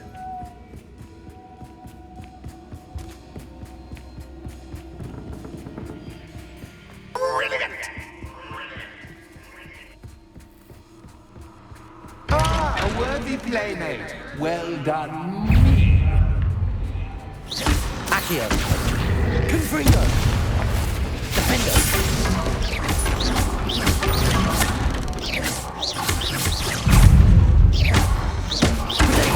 Stupefy. Stupefy. Confringo. Defender.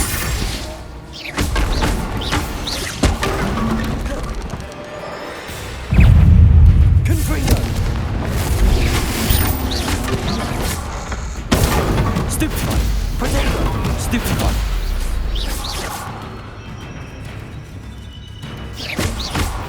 Defender. Confringo. Lumos.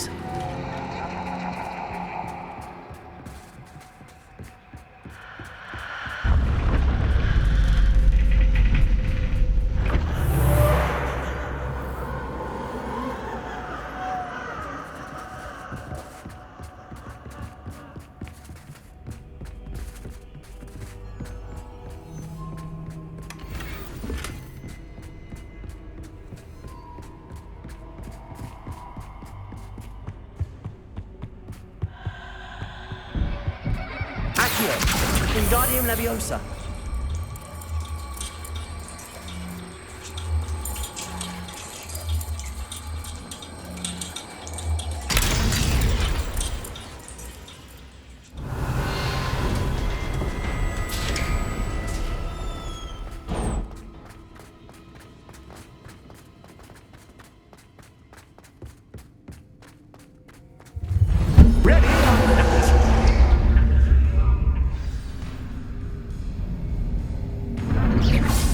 raise the stakes, so to speak.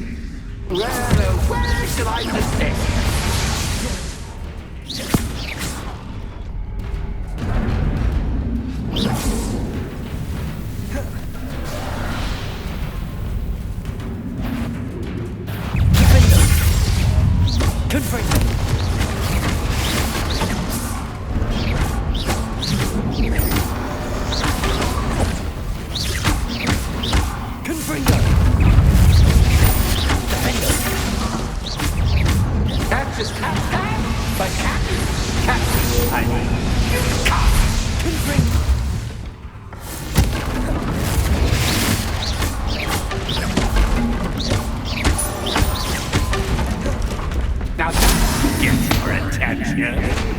Well, this has been fun. Much to do, much to do. See you in a bit.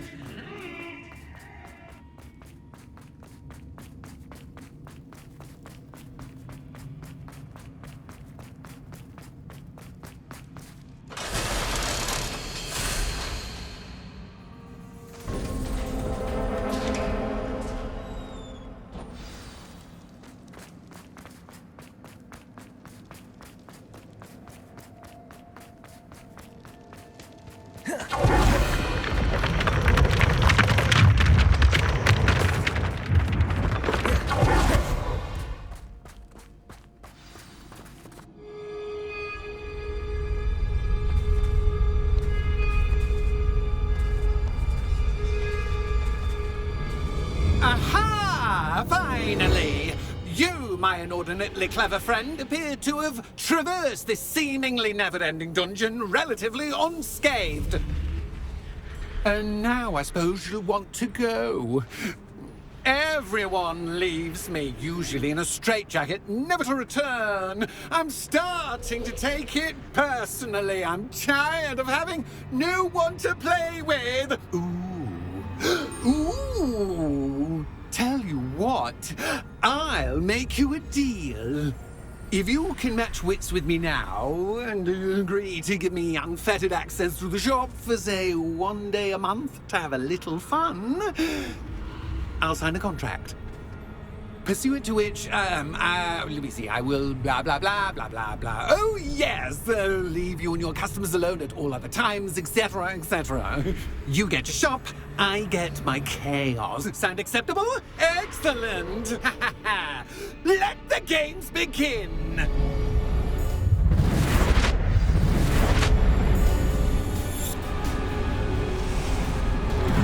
That's just cat, but cat. I mean, cat.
Try seeing things from my point of view.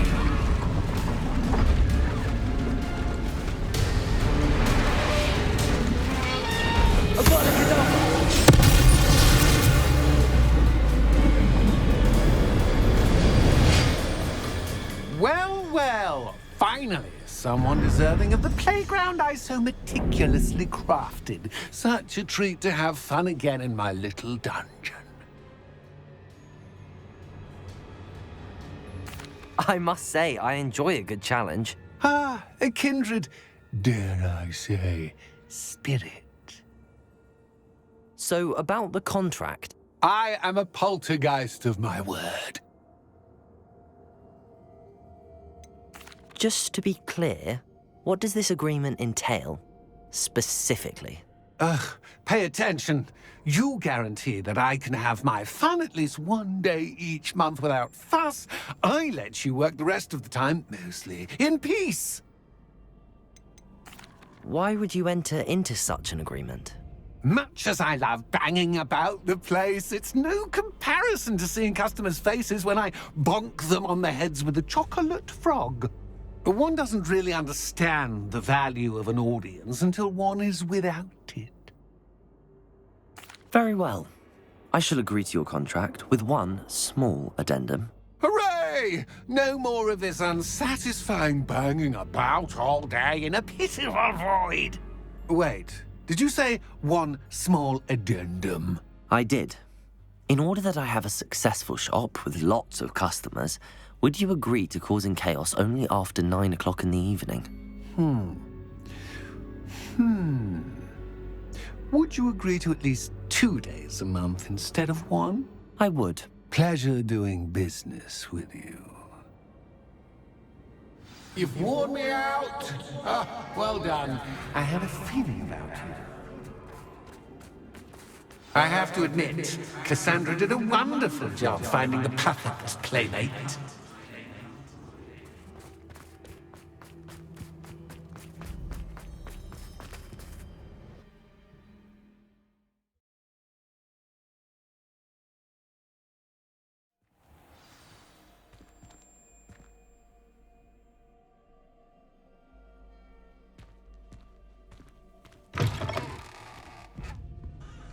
Hello, Penny. Penny is so glad you're back.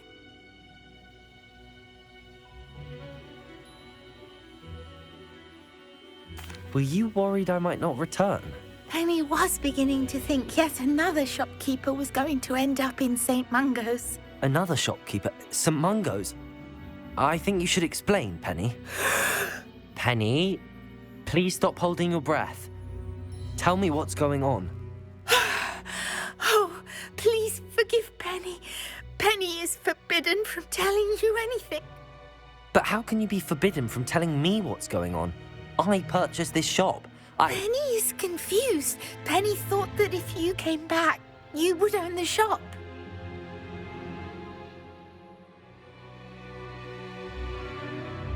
Thank you, Penny.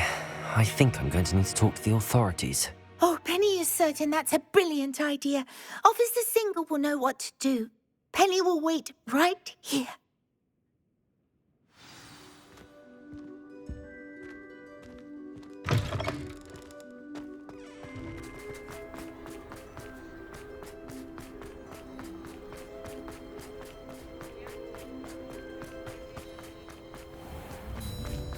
Rebellion.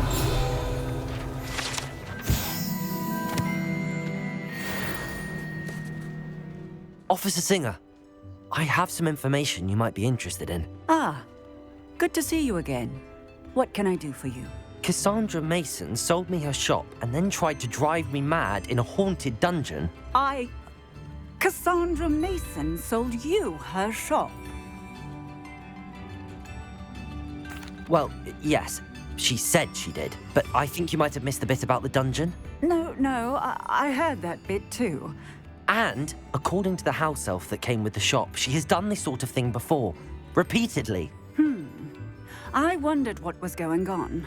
She seems to have had a great deal of trouble keeping a tenant in that shop. In any event, these are serious accusations indeed. Perhaps a little visit with Cassandra is in order to clear this all up. Shall we?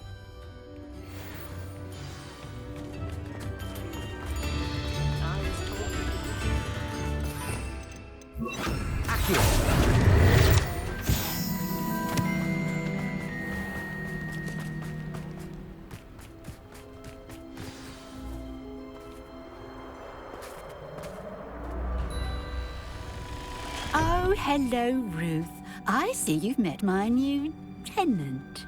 Cassandra, it's my understanding that you sold your shop and your elf to this student. Now, they've been telling me some very interesting stories about your business practices. Perhaps you should come with me.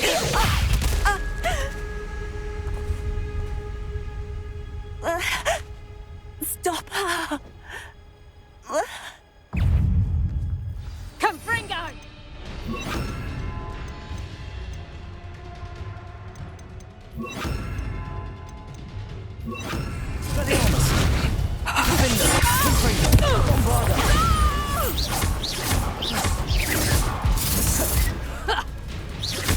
Expelliarmus, sad excuse for a fight. Levioso! Defender! Bombarda! Expelliarmus! Confringo! Confringo! Protego! Stupid! What on earth are they teaching you at that school these days? Bombarda! Confringo! Defender! Luck is about to run out.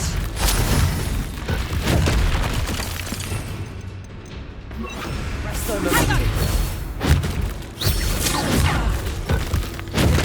Bombarda!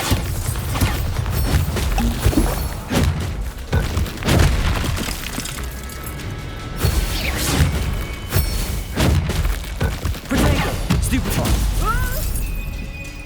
Bombarda! Confringo! Defender! Arresto momentum! Sad excuse for a fight. Truly.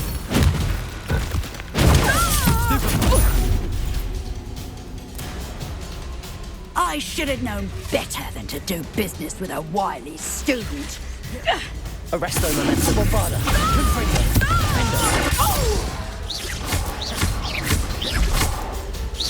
Your luck is about to run out.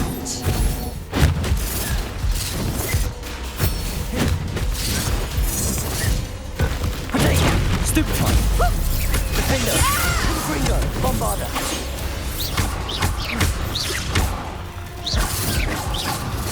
Confringo!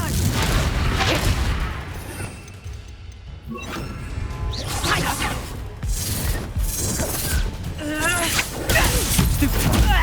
Bombarda! Defender! Expelliarmus! Confringo! Such a sass. Protego! Stupefy! Expelliarmus! Confringo! Defender! Bombarda!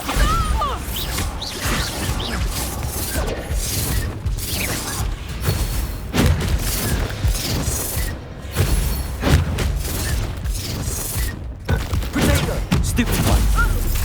Defender! Confringo! Expelliarmus! Bombarda!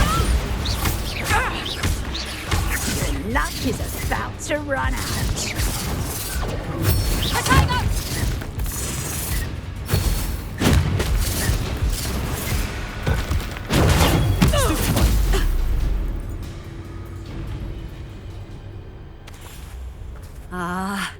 I'm disappointed in you, Cassandra. Incarcerate! You don't know what you're doing! Don't I? I always wondered why you couldn't seem to keep a tenant in that shop of yours. I must admit, the notion of a haunted dungeon never crossed my mind. Thanks for this. You can head back to the shop. Checking that house elf of yours, she's probably terrified. Scrawny little traitor herself! I should have known it was... Silencio.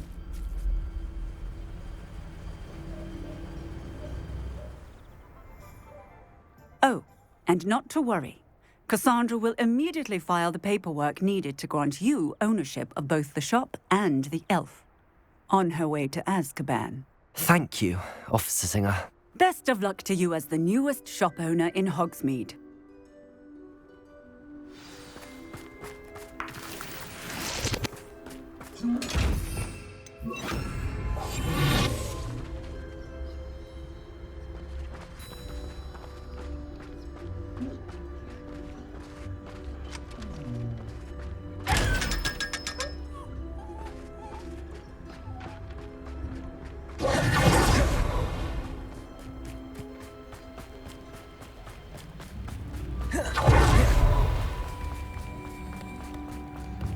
When I was a girl, I wanted to work with you.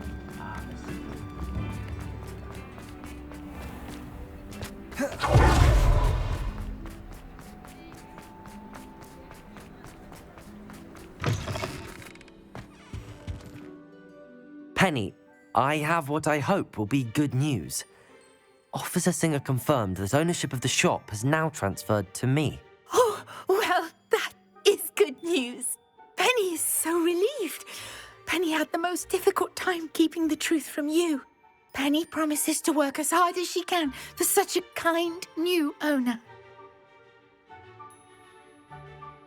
Penny, I found an item of clothing in the dungeon that I'd like to give you. Oh, thank you. Thank you. Penny never thought she would be given clothing and become a free elf. It's my pleasure. You deserve it. Of course, Penny will be staying on and managing the shop for you. Penny, you're free. You can do anything you've ever wanted to. But all Penny has ever wanted to do is run a shop with a friend and sell to the villagers in Hogsmeade. If that's what you want to do, Penny, then nothing would make me happier. I'm genuinely glad you'll be staying on. Penny is too. All that's left is for you to choose a sign for your new shop, and Penny will take care of the rest.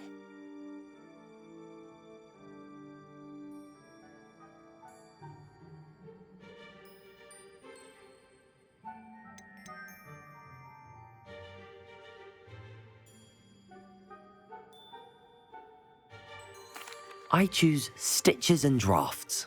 Excellent choice. Have a look outside. Thank you. I shall work on collecting items for the shop's inventory. Oh, and Penny, we'll be closing the shop by 9 o'clock every night.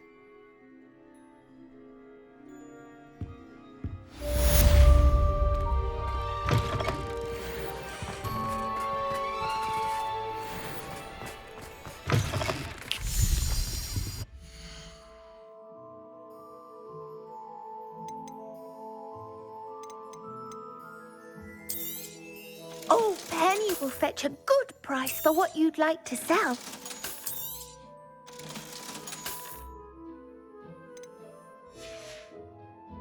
Penny wishes you safe and wondrous travels. Revelio.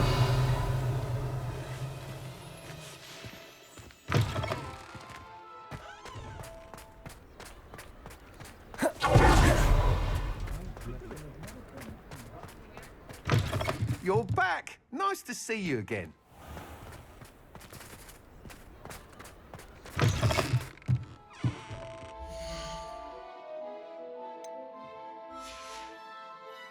Thanks for stopping by. Hope to see you again.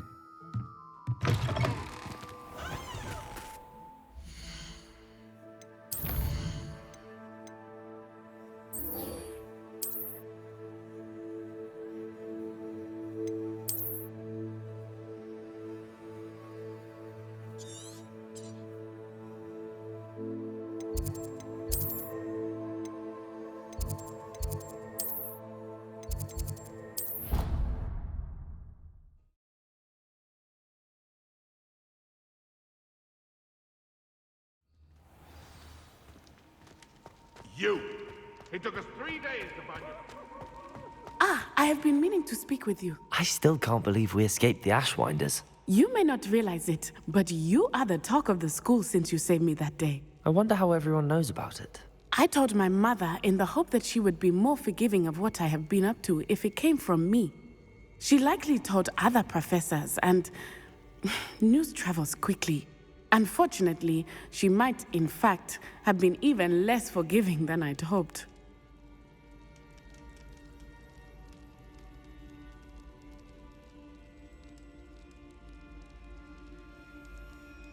If she knew more about what you've done, I suspect she'd be proud. If she knew any more about what I've done, she would never let me out of her sight again. I'm sorry. Has Officer Singer done anything with the evidence we provided? She has not. Harlow is as strong as ever. Someone needs to stop him, whether it is us or Officer Singer. If someone had stopped the monsters like him in Matabeleland, my father would be alive today. What exactly happened to your father? It was a beautiful day. My mother had gone to tend to a neighbor who was ill, and so my father and I were galloping in the savannah. Galloping? Your father was also an animagus, I take it? He could become the most majestic giraffe, and he would carry me on his back, my arms around his neck. We were on our way home when we surprised a group of bandits who had come from our village. One of them saw me just as he removed a scarf from his face. He shouted and then aimed his rifle. He didn't want you to identify him. Exactly. In an instant, my father bowed his neck to protect me and was hit. As he fell, my father changed back into his human form. When the bandits saw this, they turned and ran in fear. Magic terrified them, and then he was gone. And it was all my fault. Your fault? How so? He died protecting me. If I had been capable of protecting myself, he would still be alive today. My mother and I tried to go on without him, but it became too much for us there. A few years later, we left to come to Scotland.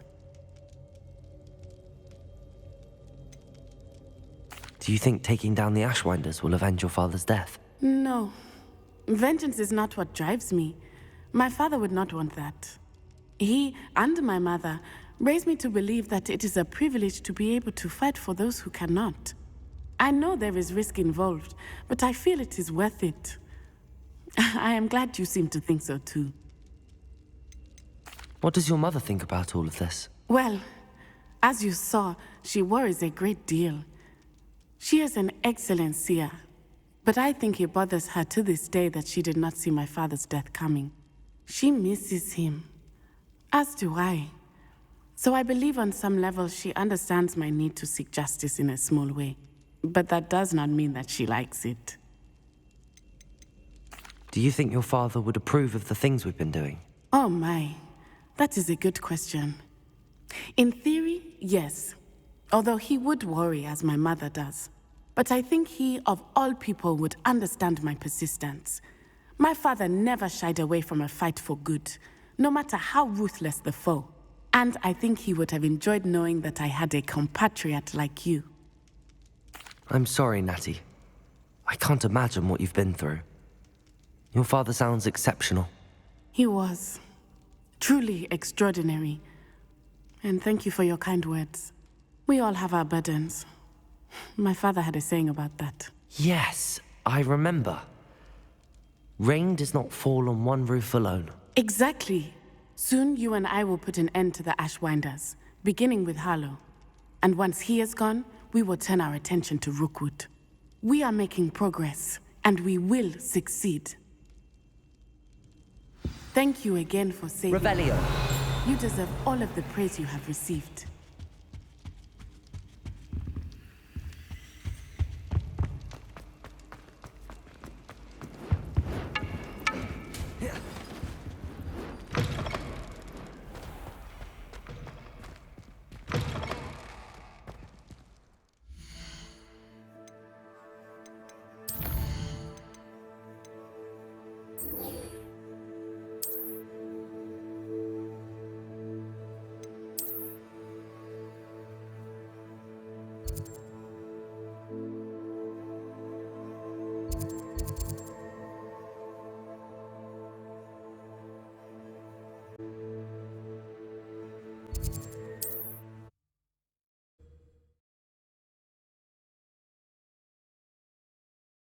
There's no telling what lies for me in there.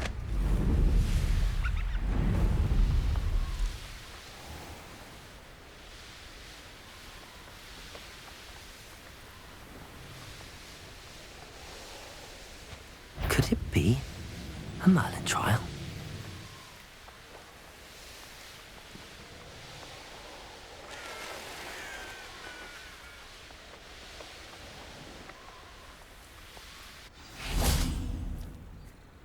You made it.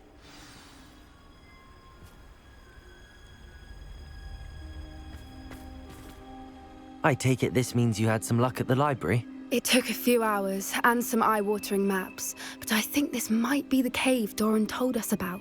Impressive, especially with how little information he gave us. Well, I'm still not sure this is the cave, but it did seem the most promising. I stumbled across some folklore about a cave in the area that people avoid. Seemed the perfect place to hide something of value. It's a bit of a leap, I confess, but might a mysterious item such as a special moonstone be hidden in an equally mysterious cave? I think I'm desperate for anything at this point. Did you discover why people avoid this cave? Ridiculous, really. Rumor was that the cave drove people mad. I couldn't find any account by someone who had been in the cave, though. So either it is a rumor, or anyone who went in wasn't in any state to speak of it afterwards. Well, we're here. We might as well have a look. Agreed. I wonder if you'd go blind from staring directly at a moonstone.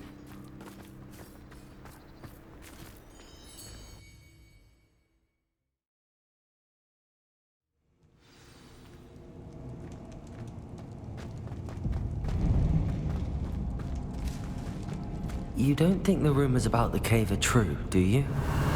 I suppose we'll find out, won't we?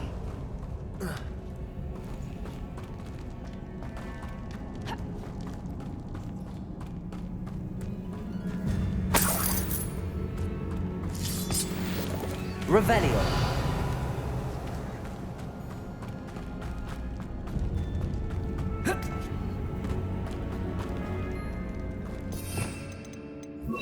Accio.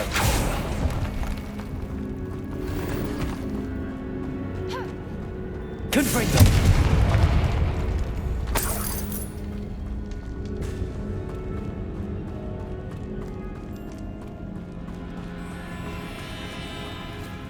It's another aggressive one! Bombarda. Confringo. Bombarda Cadabra. What is going on with that?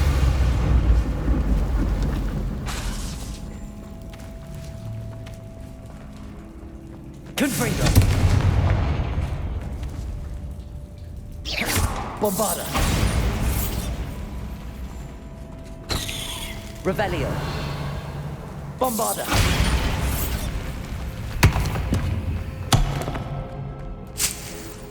Revelio.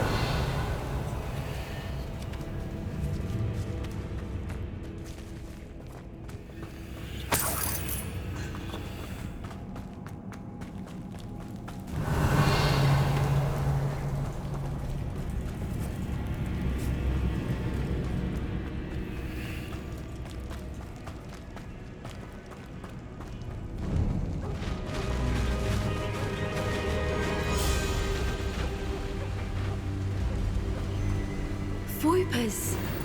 I beg your pardon?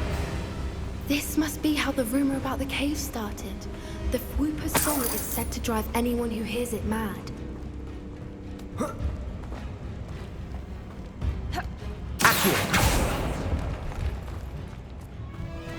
If the moonstone is here and so are Whoopers, I wonder if it's being protected. Revelio. Accio.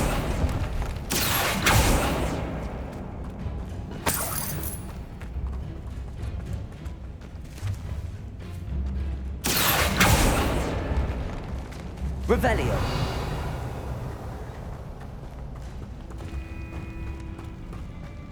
Accio.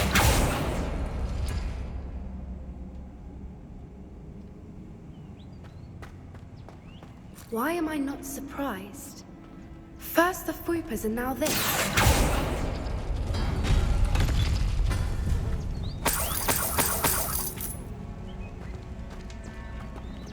Revelio.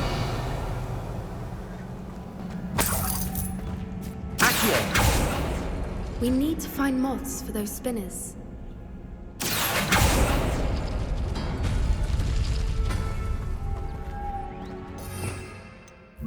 Lumos. Lumos.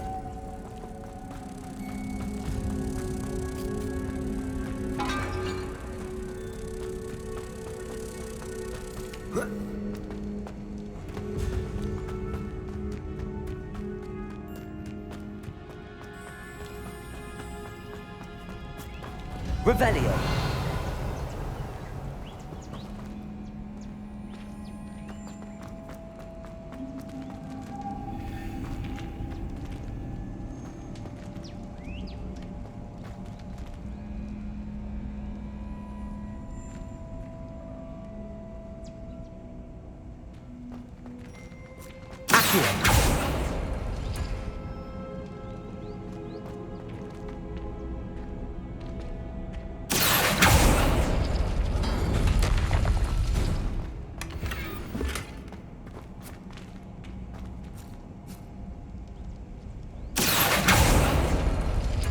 Perhaps the runes on the walls have something to do with finding the moss.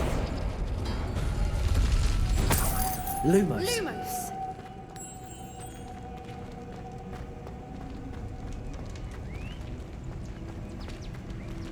Confringo. Lumos. Lumos.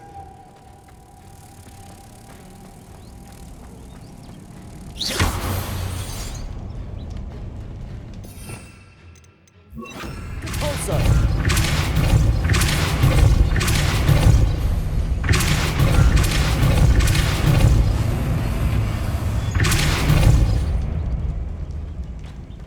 Another obstacle. No matter. I'm sure we can work out a way across.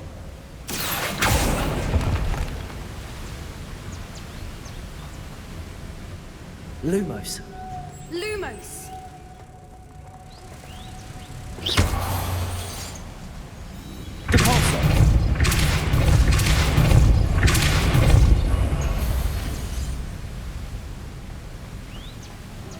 Merlin, it's beautiful. Lumos.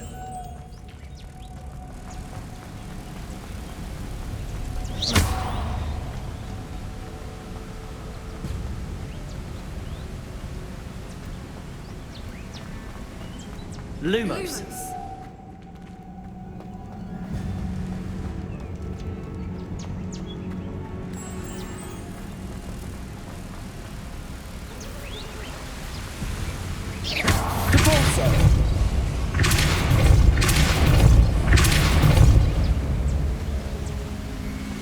Lumos.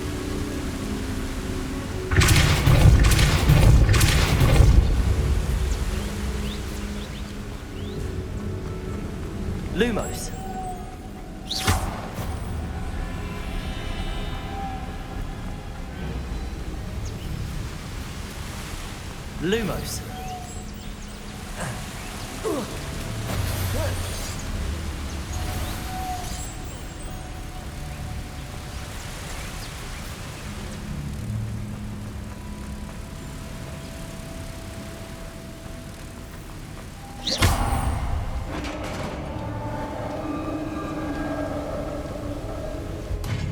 You did it!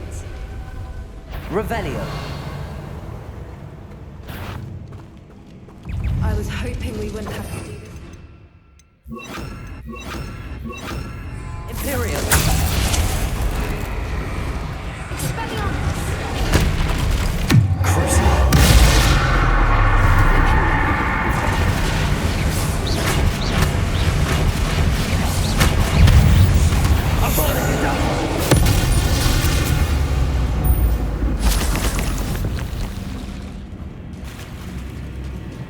Look, where the water's bubbling. How odd. Shall we take a closer look? You read my mind.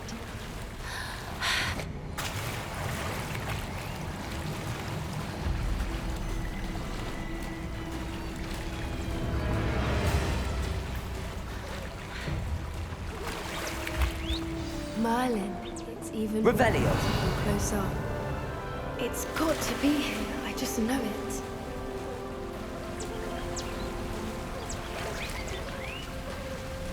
Confringo.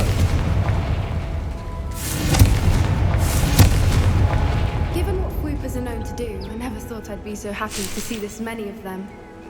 I don't know. I've been listening to them for a while now, and I'm starting to lose my mind. Very funny. I was just thinking how it's proof that poachers haven't been here, assuming this is where the Moonstone is. Well, we found what we came for. Now we just need to bring it to the henge. Well done, Poppy. This did end up being the right cave after all. A good thing, too. We need every advantage over the poachers if we're to get to the Snidgets first. We should do as Doran suggested and bring the Moonstone to the henge. Shall we? We shall. If we leave now, we should make it there by nightfall.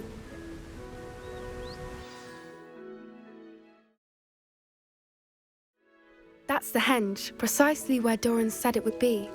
But now that we're here, I'm not entirely sure how to feel. We knew we were at the cave for the Moonstone, but Doran didn't tell us what to expect when we placed the stone in the henge.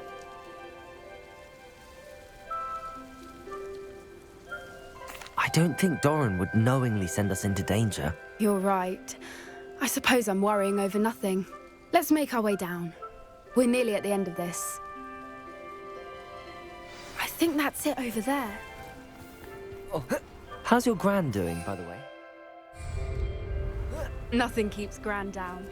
She set up a caterwauling charm and threatened to make a coat out of the next poacher that set foot on her doorstep. I still feel terrible that I'm the reason they went there. Surely she'll be pleased you've gone after the Snidgets. I hope so. Gran understands how important it is to protect those who need it.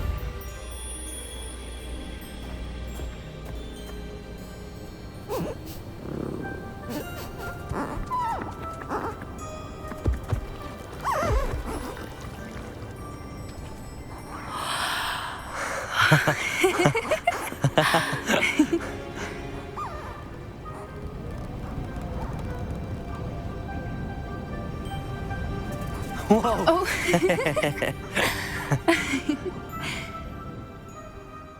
That was a mooncalf dance. Do you know how rare it is to see even one?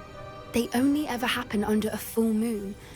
Though I suppose the Moonstone allowed it to happen now. Is the pattern they left behind on the ground normal? All part of the dance. No one pattern is ever the same, though. We'll need to draw this one to get a better sense of it. Can't wait to tell Gran that I've managed to see not one, but 2 mooncalf dances. She'll be jealous. You've seen this before? It was pure luck the first time. I was on Highwing, or I'd never have spotted it. It was the night Well, the night I met Highwing, actually,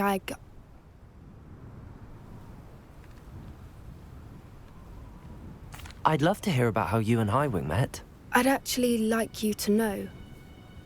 About 5 years ago, Highwing had been captured by poachers. At first, they planned to sell her, but soon decided they wanted to kill her instead. More money, I suppose. I'd finally had enough. I freed Highwing and we ran. We'd flown for ages when I spotted mooncalves dancing below and we landed to watch them. It felt like an omen. A good one. A sign that the worst was over. What do you mean you'd had enough and the worst was over? You see, the night I freed Highwing was also the night I ran away from home. A poacher camp. I come from a family of poachers. Merlin? I don't know what to say, Poppy. I can't imagine what that must have been like for you. I never fitted in, but the older I got, the more apparent it became. Gran tried for years to convince my parents to let me live with her. Suffice it to say, when I left with Highwing, I flew straight for her house. How brave. I'm glad you escaped. So am I. There were so many creatures I was unable to help when I was younger. Now that's all I want to do. From everything I've seen, you're doing precisely that. I've had a bit of help. I've never told anyone any of this, but I'm glad that you know. It's nice to have someone to talk about it with. What was it like growing up in a family of poachers? The thing I remember most was how much we moved around, always chasing the next big kill. It was chaotic and dangerous and nowhere a child should ever grow up.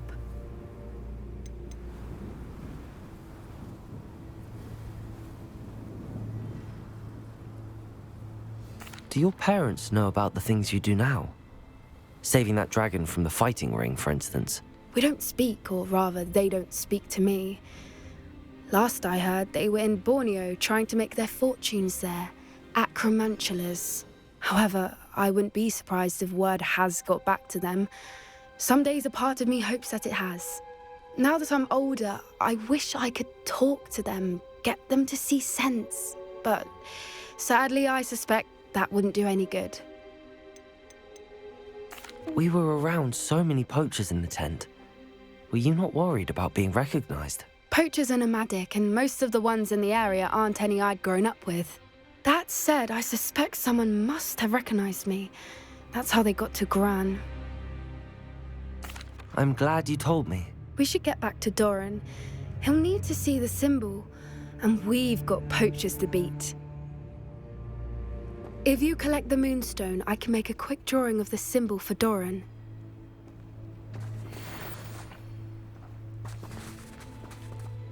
Are you finished with the drawing? Just barely. I think the pattern's a bird. At least that's what it looks like. Didn't the journal say the key to finding the Snidget lies in the moonlight? Of course. That's it. We need to show this to Doran. Not that I'd know where to find him at this hour. Perhaps we should head back to the castle and we can track him down after a good night's sleep. Agreed. I'm ready to leave if you are.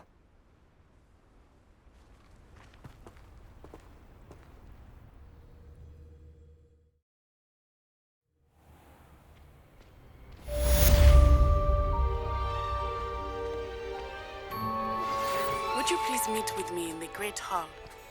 I have come upon a difficult time, and I need a friend. I don't know why you don't just get a snitch from inside. Because I can't.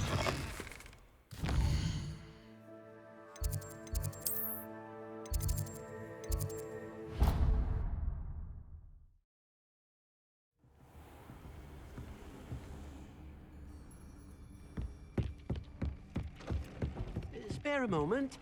Deke has an idea to share with you.